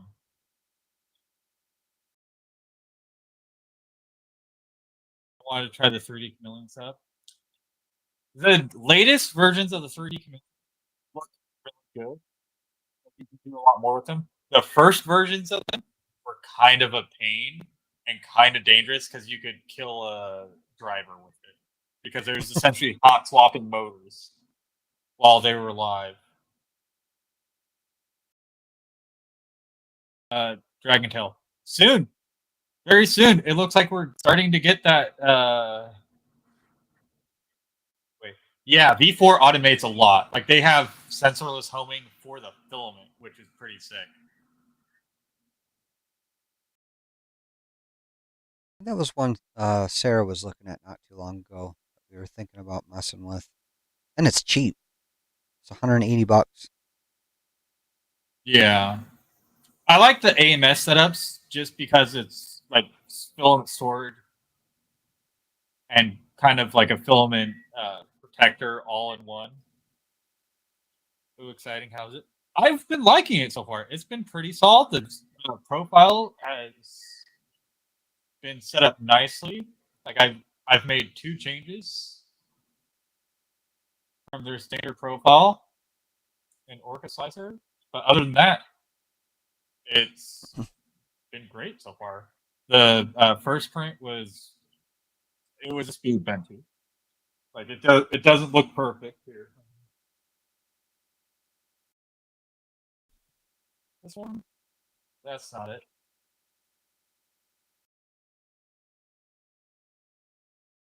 Like that was the test print. It was not too. It was close, but it's not too close. Yeah, that was for the the auto Z offset, right? Yeah. I'm gonna get that right eventually. Like this was the 12-minute Benchy. Like it has a few issues here and here, but it's a 12-minute bench. Can't complain about too much. I'm sure their normal speed Benchy looks a hell of a lot better. And this is the current print that I took a picture of a few minutes ago, and it looks great. I'm super happy with that. Like it was a little bit too close on the Z starting out, but everything else is looking really good. Vector 3D skew calibration. I need to grab that.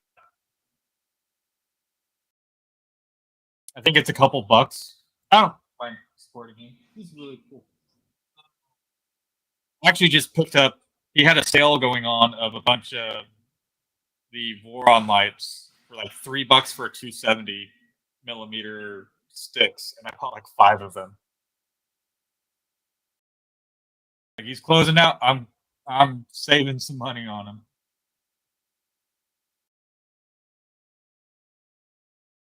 On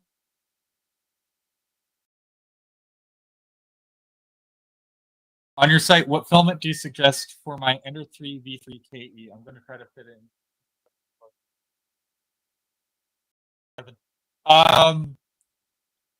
If you're going in an enclosure, you can pretty much print whatever you want.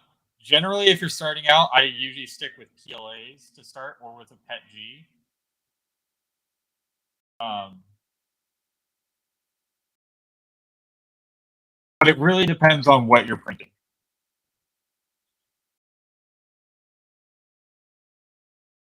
Yeah, I mean it's what is that?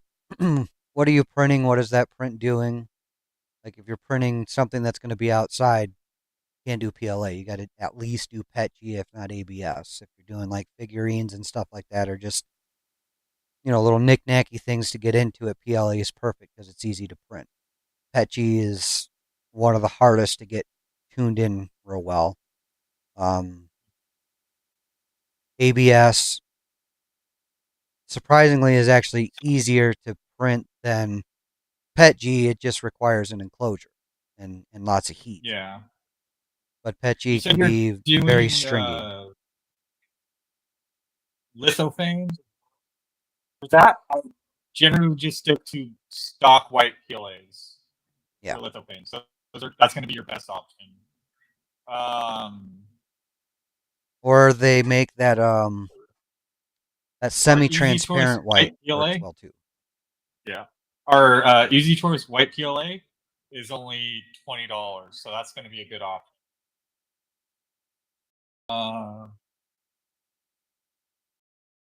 Looking to print some sort of anti-vibration feet on my SV08. It's too solid mounted.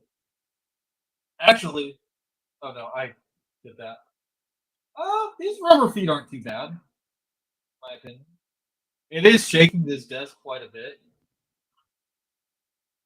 Like if you look at this monitor right here, you can see it shaking quite a bit from the printer, but it's going full tilt. It's what's the speed going at? I guess calling for 200 to 300 millimeters a second for most of it. So it's moving.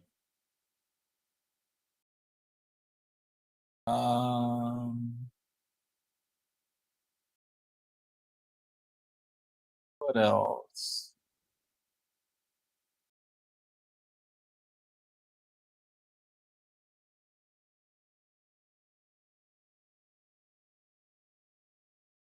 Yeah, Tim has the Mercury 1 kits on the site. Should be getting those soon. Super excited about that. I'm kind of bummed that they don't. Sovol hasn't updated their GitHub with everything. That project does. I don't want to say they're disorganized but it is slightly disorganized. But it is such a cool. That was one of my first major things that I've done to a printer was converting my Ender 5 Plus to a Mercury 1, and it's well worth it. God, is it well. And not that my Plus was a bad printer to begin with, it just made it that much better.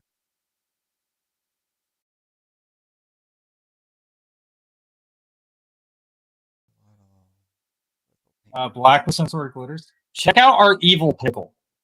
That is a dark green, black, and gold. And honestly, it's one of my favorite PLAs.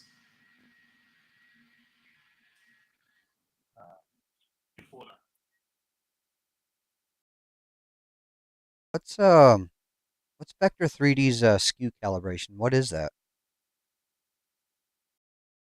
It's a geometrical design that you measure different points. Is that the? So this is. I'll have it up. This is our evil pickle. Like it's a really.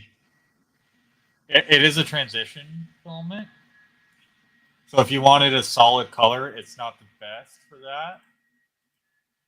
But you can get some really amazing prints out of it. Like this is the mask that I did. Oh, I like that for some reason. Yeah. The eyes and the tips are gilded viper, but the main body is the evil pickle. Oh, I don't think you guys had. Didn't you guys have one that used to be called like Starry Night? I believe we discontinued that color because the glitter in it was too thick and it would cause some fogs if you weren't careful. So we had to recommend like a 0.6 nozzle. Yeah, that's what it was. The Spaghetti Moonless Night is actually a really cool color too. We've printed quite a bit of stuff with that, and then the Midnight PLA. That was another good one. Oh, shit, we have a probably family joke about pickles, so that would be perfect. Yeah, I honestly love the colors. That the skew that you're talking about, is that the Cali Lantern? He's got the Cali Flower calibration tool and the Cali Lantern calibration tool. I think it's on a different site. Oh, okay. It's not on his shop.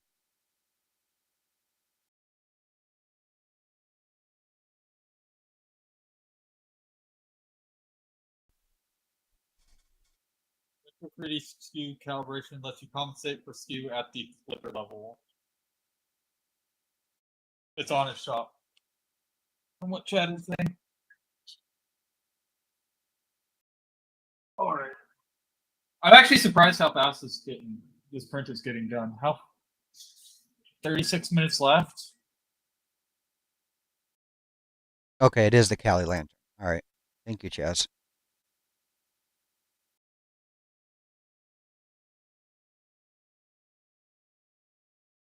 Holy Christ. Included a 30-page written guide in advance. All right.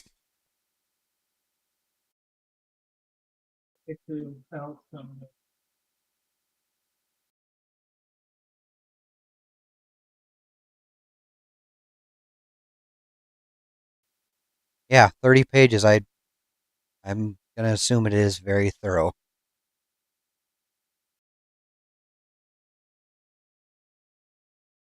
Tim's going to be like, why are you sending me all these pictures?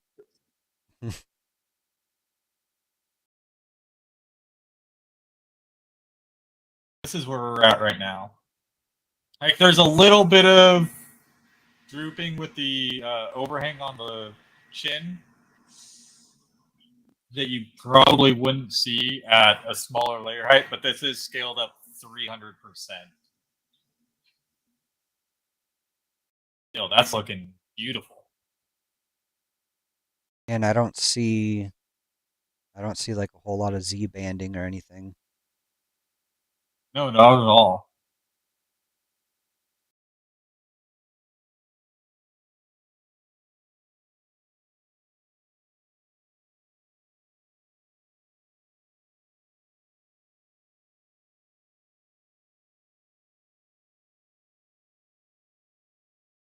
I check my Amazon real quick to make sure I don't have packages sitting on my porch. All right, that's still. Oh, if you did, they're gone. Bum with the guitar took it to sleep on.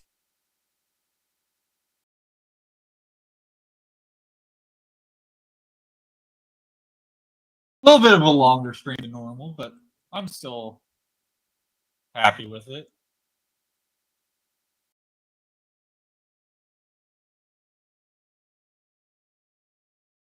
Oh, that's definitely a U. Unfortunately, I do not think we take Visa gift cards. You can try it at checkout, but I don't believe those would work on the site. I don't think most sites would take those, unfortunately. It's possible, but it would have. I think it would have to be all in one purchase if it did. Yeah, there'd have to be enough on the card to cover the whole purchase. Like you wouldn't be able to split it up. I know that for sure you can't do. Yeah, never been unfortunately, able we're not on Amazon. It's Amazon has too many fees, so we have to bump up the prices quite a bit on an Amazon site, and dealing with them is never fun. No. So it's only at our shop.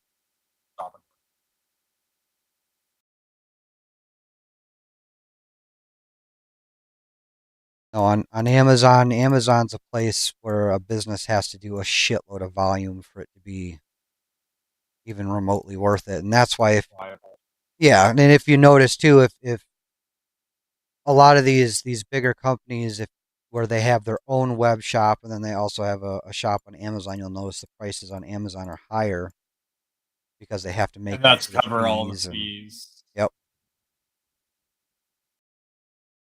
Yeah, and with Amazon, you could just send it back for whatever reason. Yep. Like generally, we try to help you get stuff going instead of just saying, "Okay, send it back. Who cares if it works or not? Send it back." No, we want to help you out. I purchased Try to make sure everything works. a quick set Z-Wave deadbolt lock for my shop. It's supposed to be brand new in the box. And when I get it, I open up the box and it was torn apart and it was missing the Z-Wave module.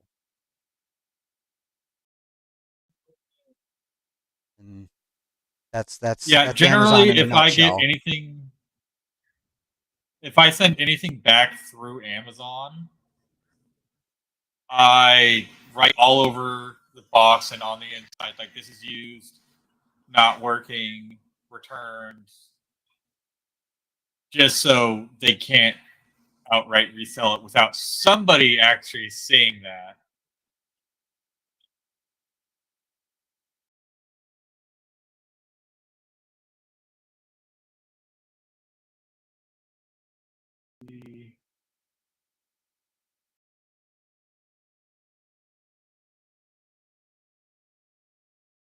Yeah, I don't see how to do a giveaway, unfortunately.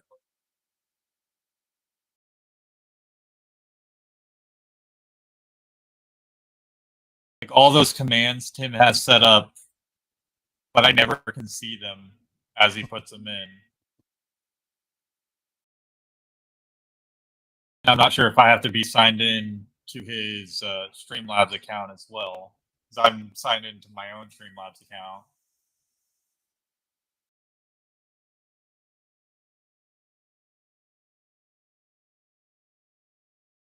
That is a real Pleco in the background. That is my 55-gallon fish tank.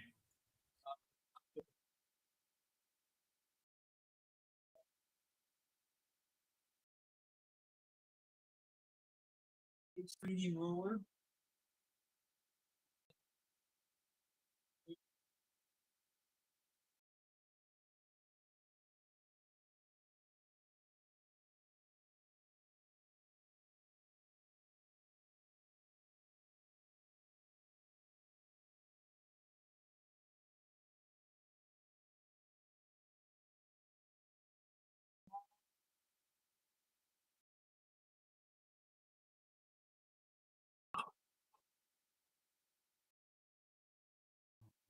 He's about a foot long now. A little over a foot long. I've had him for like 4 or 5 years now. I was working on a 5-bay.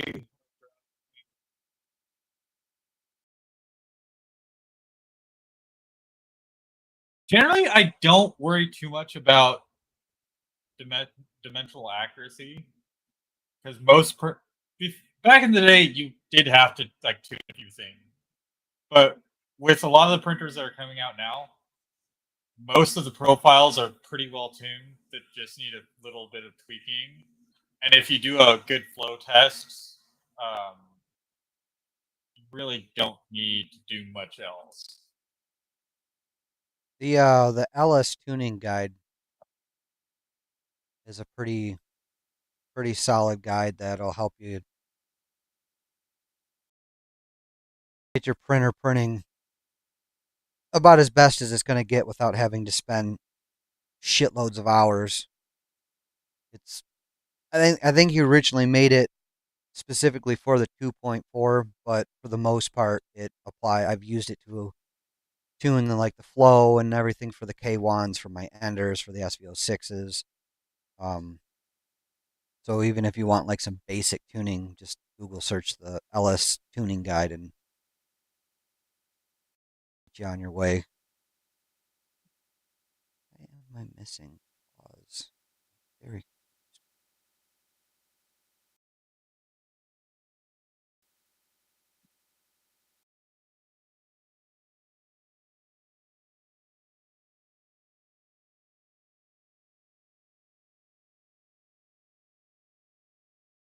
Is the honey badger rails from Fabrico any good?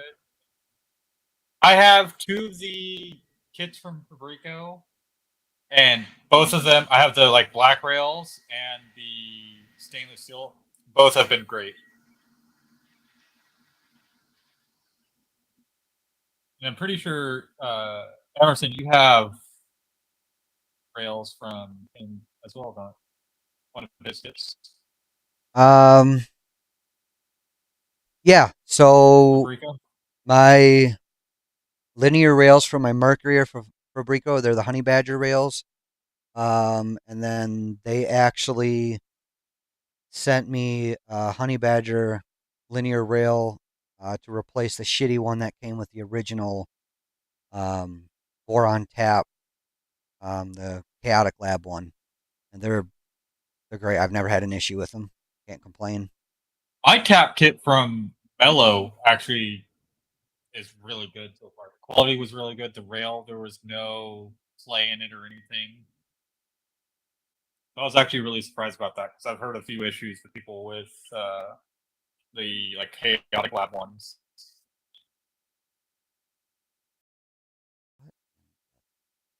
Ooh, yeah, that's not great. A lot of the Amazon rails are pretty cheap, and you have to like clean them up and lube them and get them set up.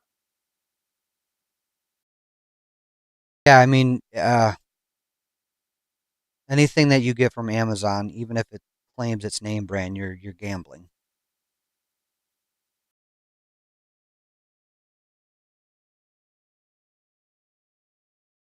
It's gonna close that. Yeah, I have both, and they're pretty good. Chaotic Lab ones. Yeah, that's what I've heard.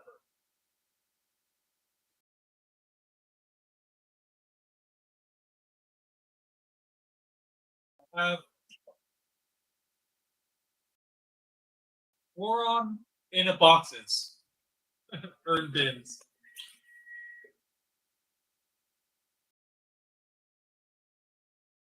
I have been set up for like each step that I'm gonna need to take for my build.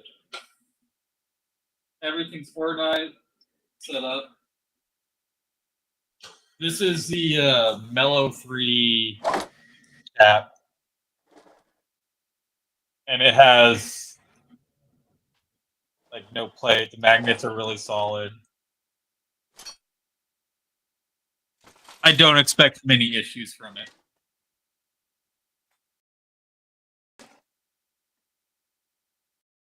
Can you see any glaring changes to the SV08's motion system? Not the motion system, but I do want to swap out this massive front, the blue ducted in front. I want to make a printed mount to swap that out for something else that you can actually see your print.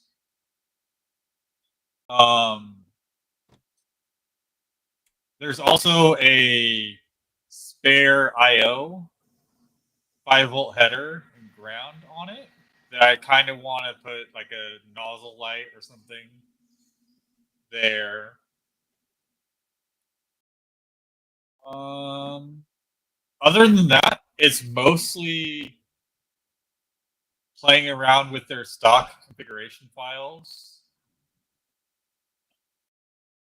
Yeah, and also try to get a standard Hotend on it.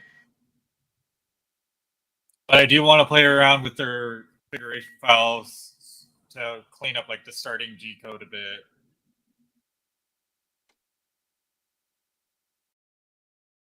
But other than that, it's out of the box with their stock profile. It's pretty good. I still haven't updated the firmware. I'll do that off stream probably later tonight.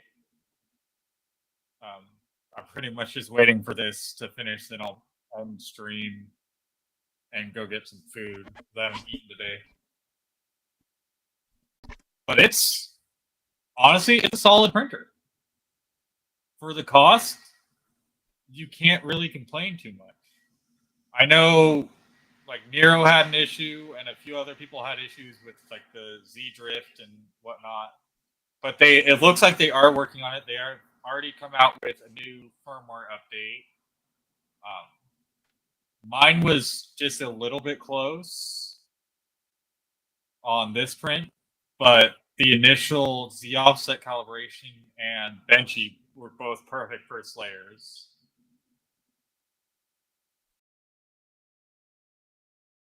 Other than that, it's a lot of just minor things. Like, yeah, I don't like the custom nozzle setup either. I'm sure within the next few weeks, there's going to be a heater block replacement. I'm actually going to see if I can like wrench off the stock nozzle and see what nozzles can fit that. If I don't need that spare. But other than that, it's pretty solid so far. I'm actually quite impressed with it.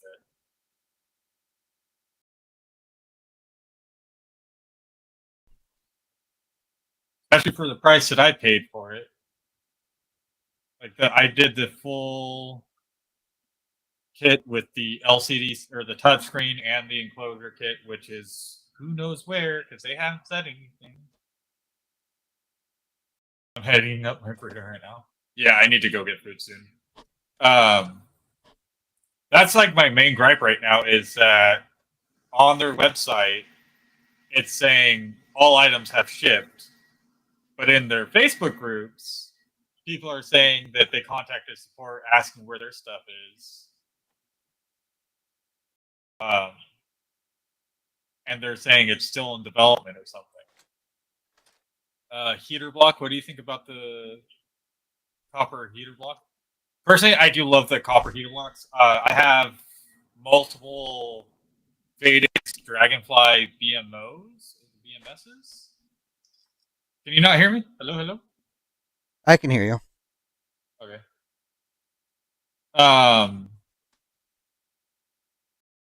Yeah, I have multiple of the Spadish Dragonflies, and those have the plated copper blocks, and those are really good. I love those.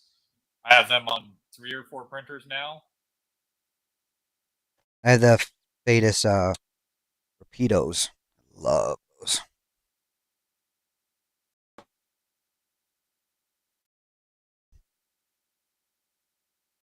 Yeah, I'm not muted, and my gain is turned up pretty high right now, so you guys could hear me across the room. Jeff just likes to be on camera, doesn't he? There's a whole 55-gallon tank, and he just loves to be like right here on camera. Or we're looking at this right there. Say on my end, my bad. Not a problem.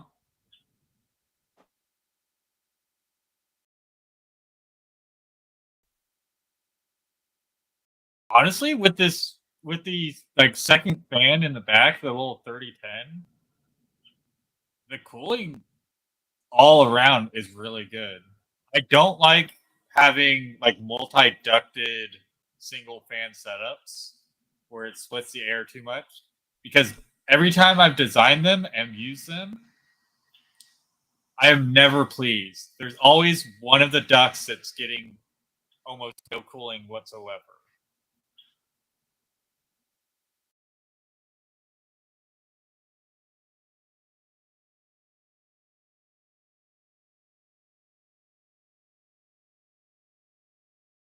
Yeah, hell, even this little stock light might be like it's blowing out the print, but it is a shiny print, so I'm not surprised.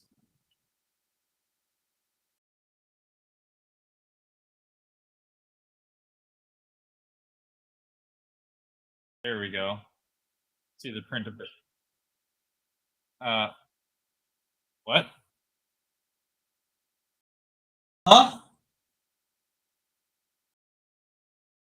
Okay, well, that's a What? thing. Your lights freaking out? I set it down to 40%, and it's just turning it on and off. Oh, so they're not dimmable. It's either on or off. Those are your options, apparently. I don't know why they have it as a slider, if that's the case, instead of a switch. But again, minor configuration issues.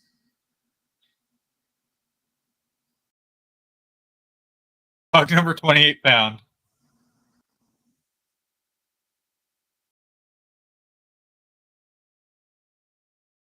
Your lighting bill? I do pay my light.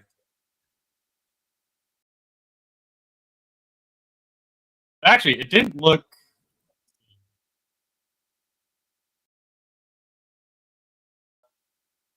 Main LED off.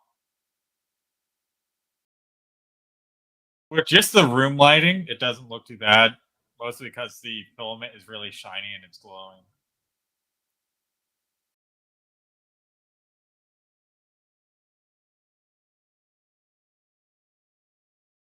That Pleco was just chilling there the entire time. Hey guys.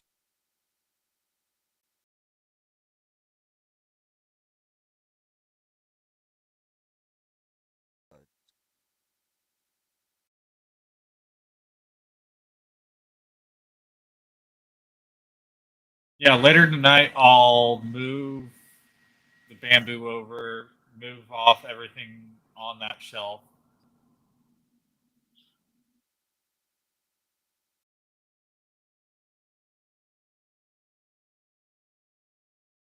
I would check the grounding in your house. I actually had an issue where after I got our backup UPSs, our Vertiv UPSs, I found out that one of the plugs in this office was old cloth wire from like the 50s or 60s. They just updated the outlet. Yeah, that was When my. plugged it in, That's my when entire I plugged house. it in, I was the UPS was freaking out, saying like a site fault. I was like, what? I've never had any issues. I had plenty of printers running off this. Yeah, that wire looked bad. Ain't got no ground, bro. And that's like that one. That's a electrician's big no-no. It's also against the law. That's why you can still buy plugs, just the 2-prong plugs, because you are not supposed to replace those with the 3-prong if you do not have a grounded run. They Yeah. have to stay 2-prong. Nope. Nobody listened to them with that. No. $6,000 later. Yikes. Yeah, that's why I kind of just did it myself. It wasn't a far run. It's literally from right here is the outlet, and behind my monitor on the other side of the wall is the box. So I just did it myself because I've done wiring before.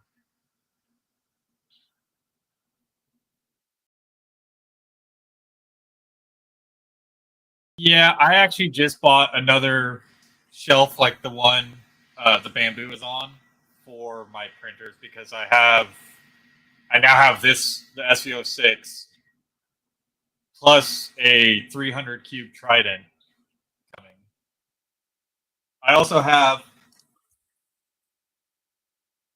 a little V0 under my desk that I need a place for. That I've kicked like 4 times during the stream.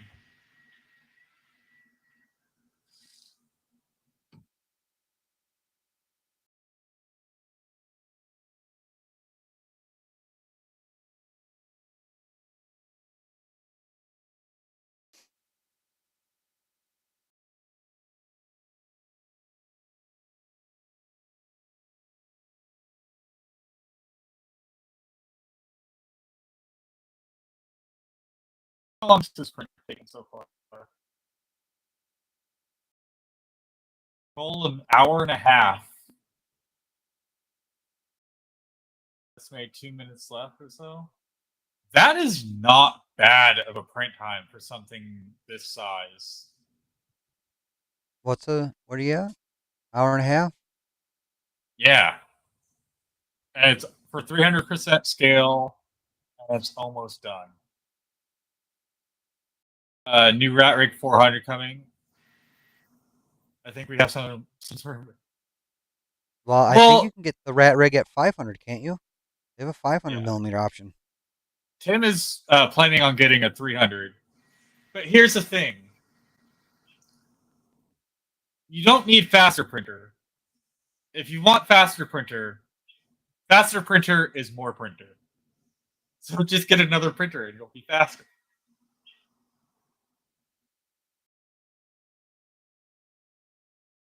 Oh, that is actually coming out really nice.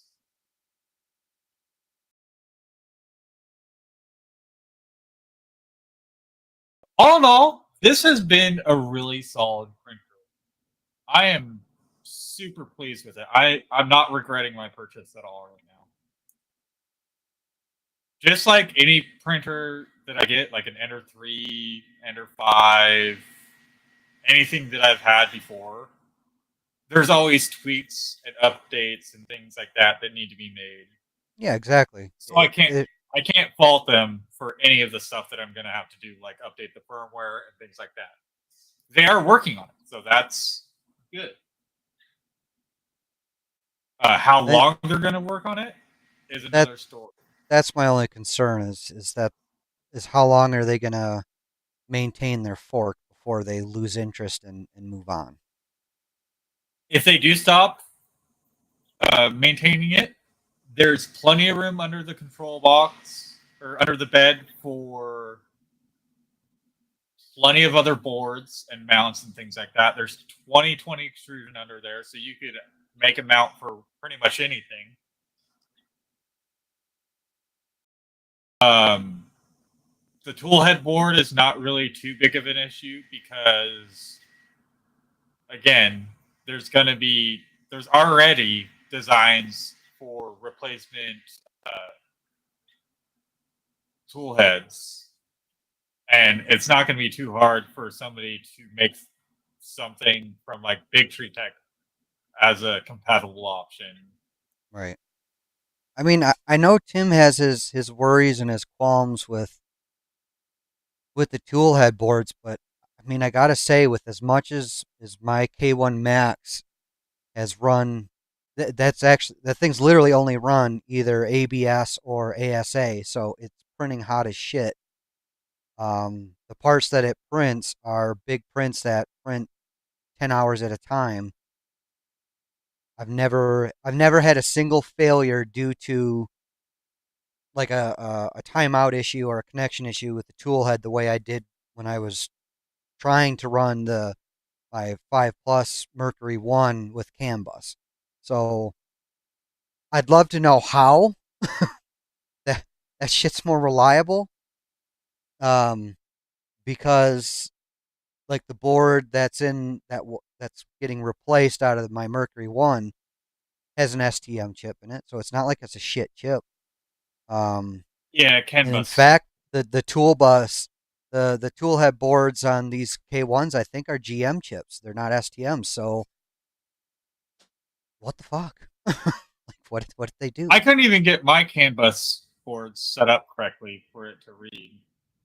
I don't It know. took a It was lot of back and forth and changing that the one per because no one could agree. Oh, you got to set it to 1,000,000. Oh, you got to set it to 500,000. Oh, you got to set it to 250,000. So it's basically me just going back and forth, trying one where it worked, and I was like, all right, cool. But it would do long prints as long as the enclosure was open. You know the bed was down, basically like PLA or PETG. Fine. As yeah. soon as that I enclosure heard got shut mostly and I started ABS, printing so ABS, it was done. And so do we. We're either ABS or PETG. Like our small ones run PETG. All of our big ones are nothing but ABS because those are the ones that print the car parts. And so I can't. Unfortunately, they've been down for so long, and I got to get them back up so I can start making money with those big bastards again. But I'm lazy. What it comes down to, I'm just lazy right now. Between the back surgery and the stomach surgery, I just get Surgery and lazy. stuff. Yeah, Yeah. and I Completely believe that. That was no, fun. but then I have Tim level like ADD and get bored, and I'm sitting there on my phone, and then all of a sudden I'm like, oh, I'm gonna put up a 40-foot antenna tower and start catching NOAA and Meteor and GOES satellite weather images, and then my interest is so fixated on that. like this came out really well. There's a little bit of stringing up top, but other than that, it's the print quality on it is solid. There's no like banding or anything that I'm seeing. To be printing that It's been, fast and have that little bit of stringing, it's not bad at all. yeah, for a profile that's like out of the box Yeah, for a filament that they didn't tune it for. It came out great. I'm super pleased with this. I would not be mad at this print at all if it came off of any of my other printers that I've spent time tuning. Because it's like an unknown filament on a brand new profile that hasn't been tuned right. with no supports. Like there's a little bit of drooping You got that little bit of on. chin, that chin whisker. Yeah, here.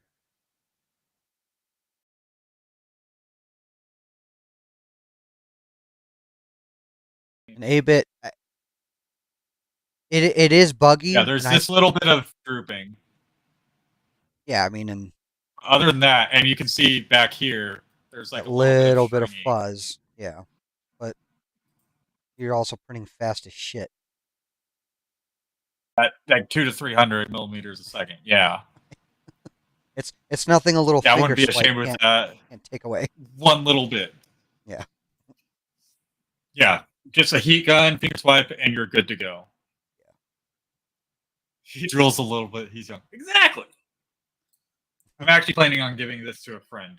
So they'll be happy with that.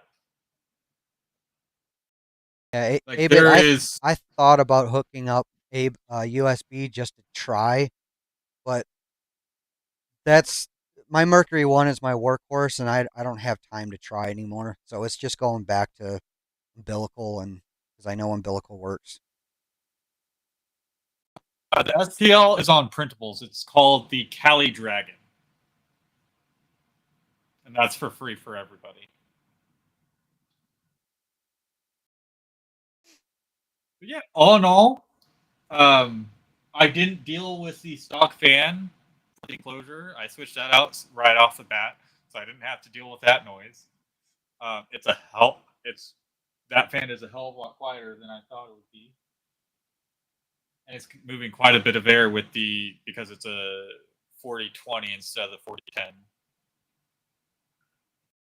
Other than that, I am pleased. And that was the main board fan that you replaced, right? Yes. Okay. That was the control box fan, yeah.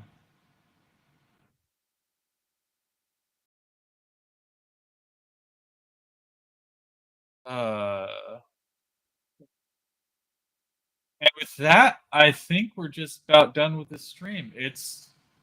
How long have we been streaming? 3 hours? 4 hours. 4 hours and 7 Four? minutes. Yeah, this is one of our longer streams, but this wasn't one of Tim's streams. This is my stream. All right, everybody. I hope you guys have a great weekend. I'll probably be playing with this quite a bit over the weekend, getting it tuned in a bit better, updating the firmware, getting everything else set up. But other than that, I hope you guys have a great weekend and happy printing. Happy printing, everyone. See Thanks ya. for hanging out. Yeah, thanks for stopping by.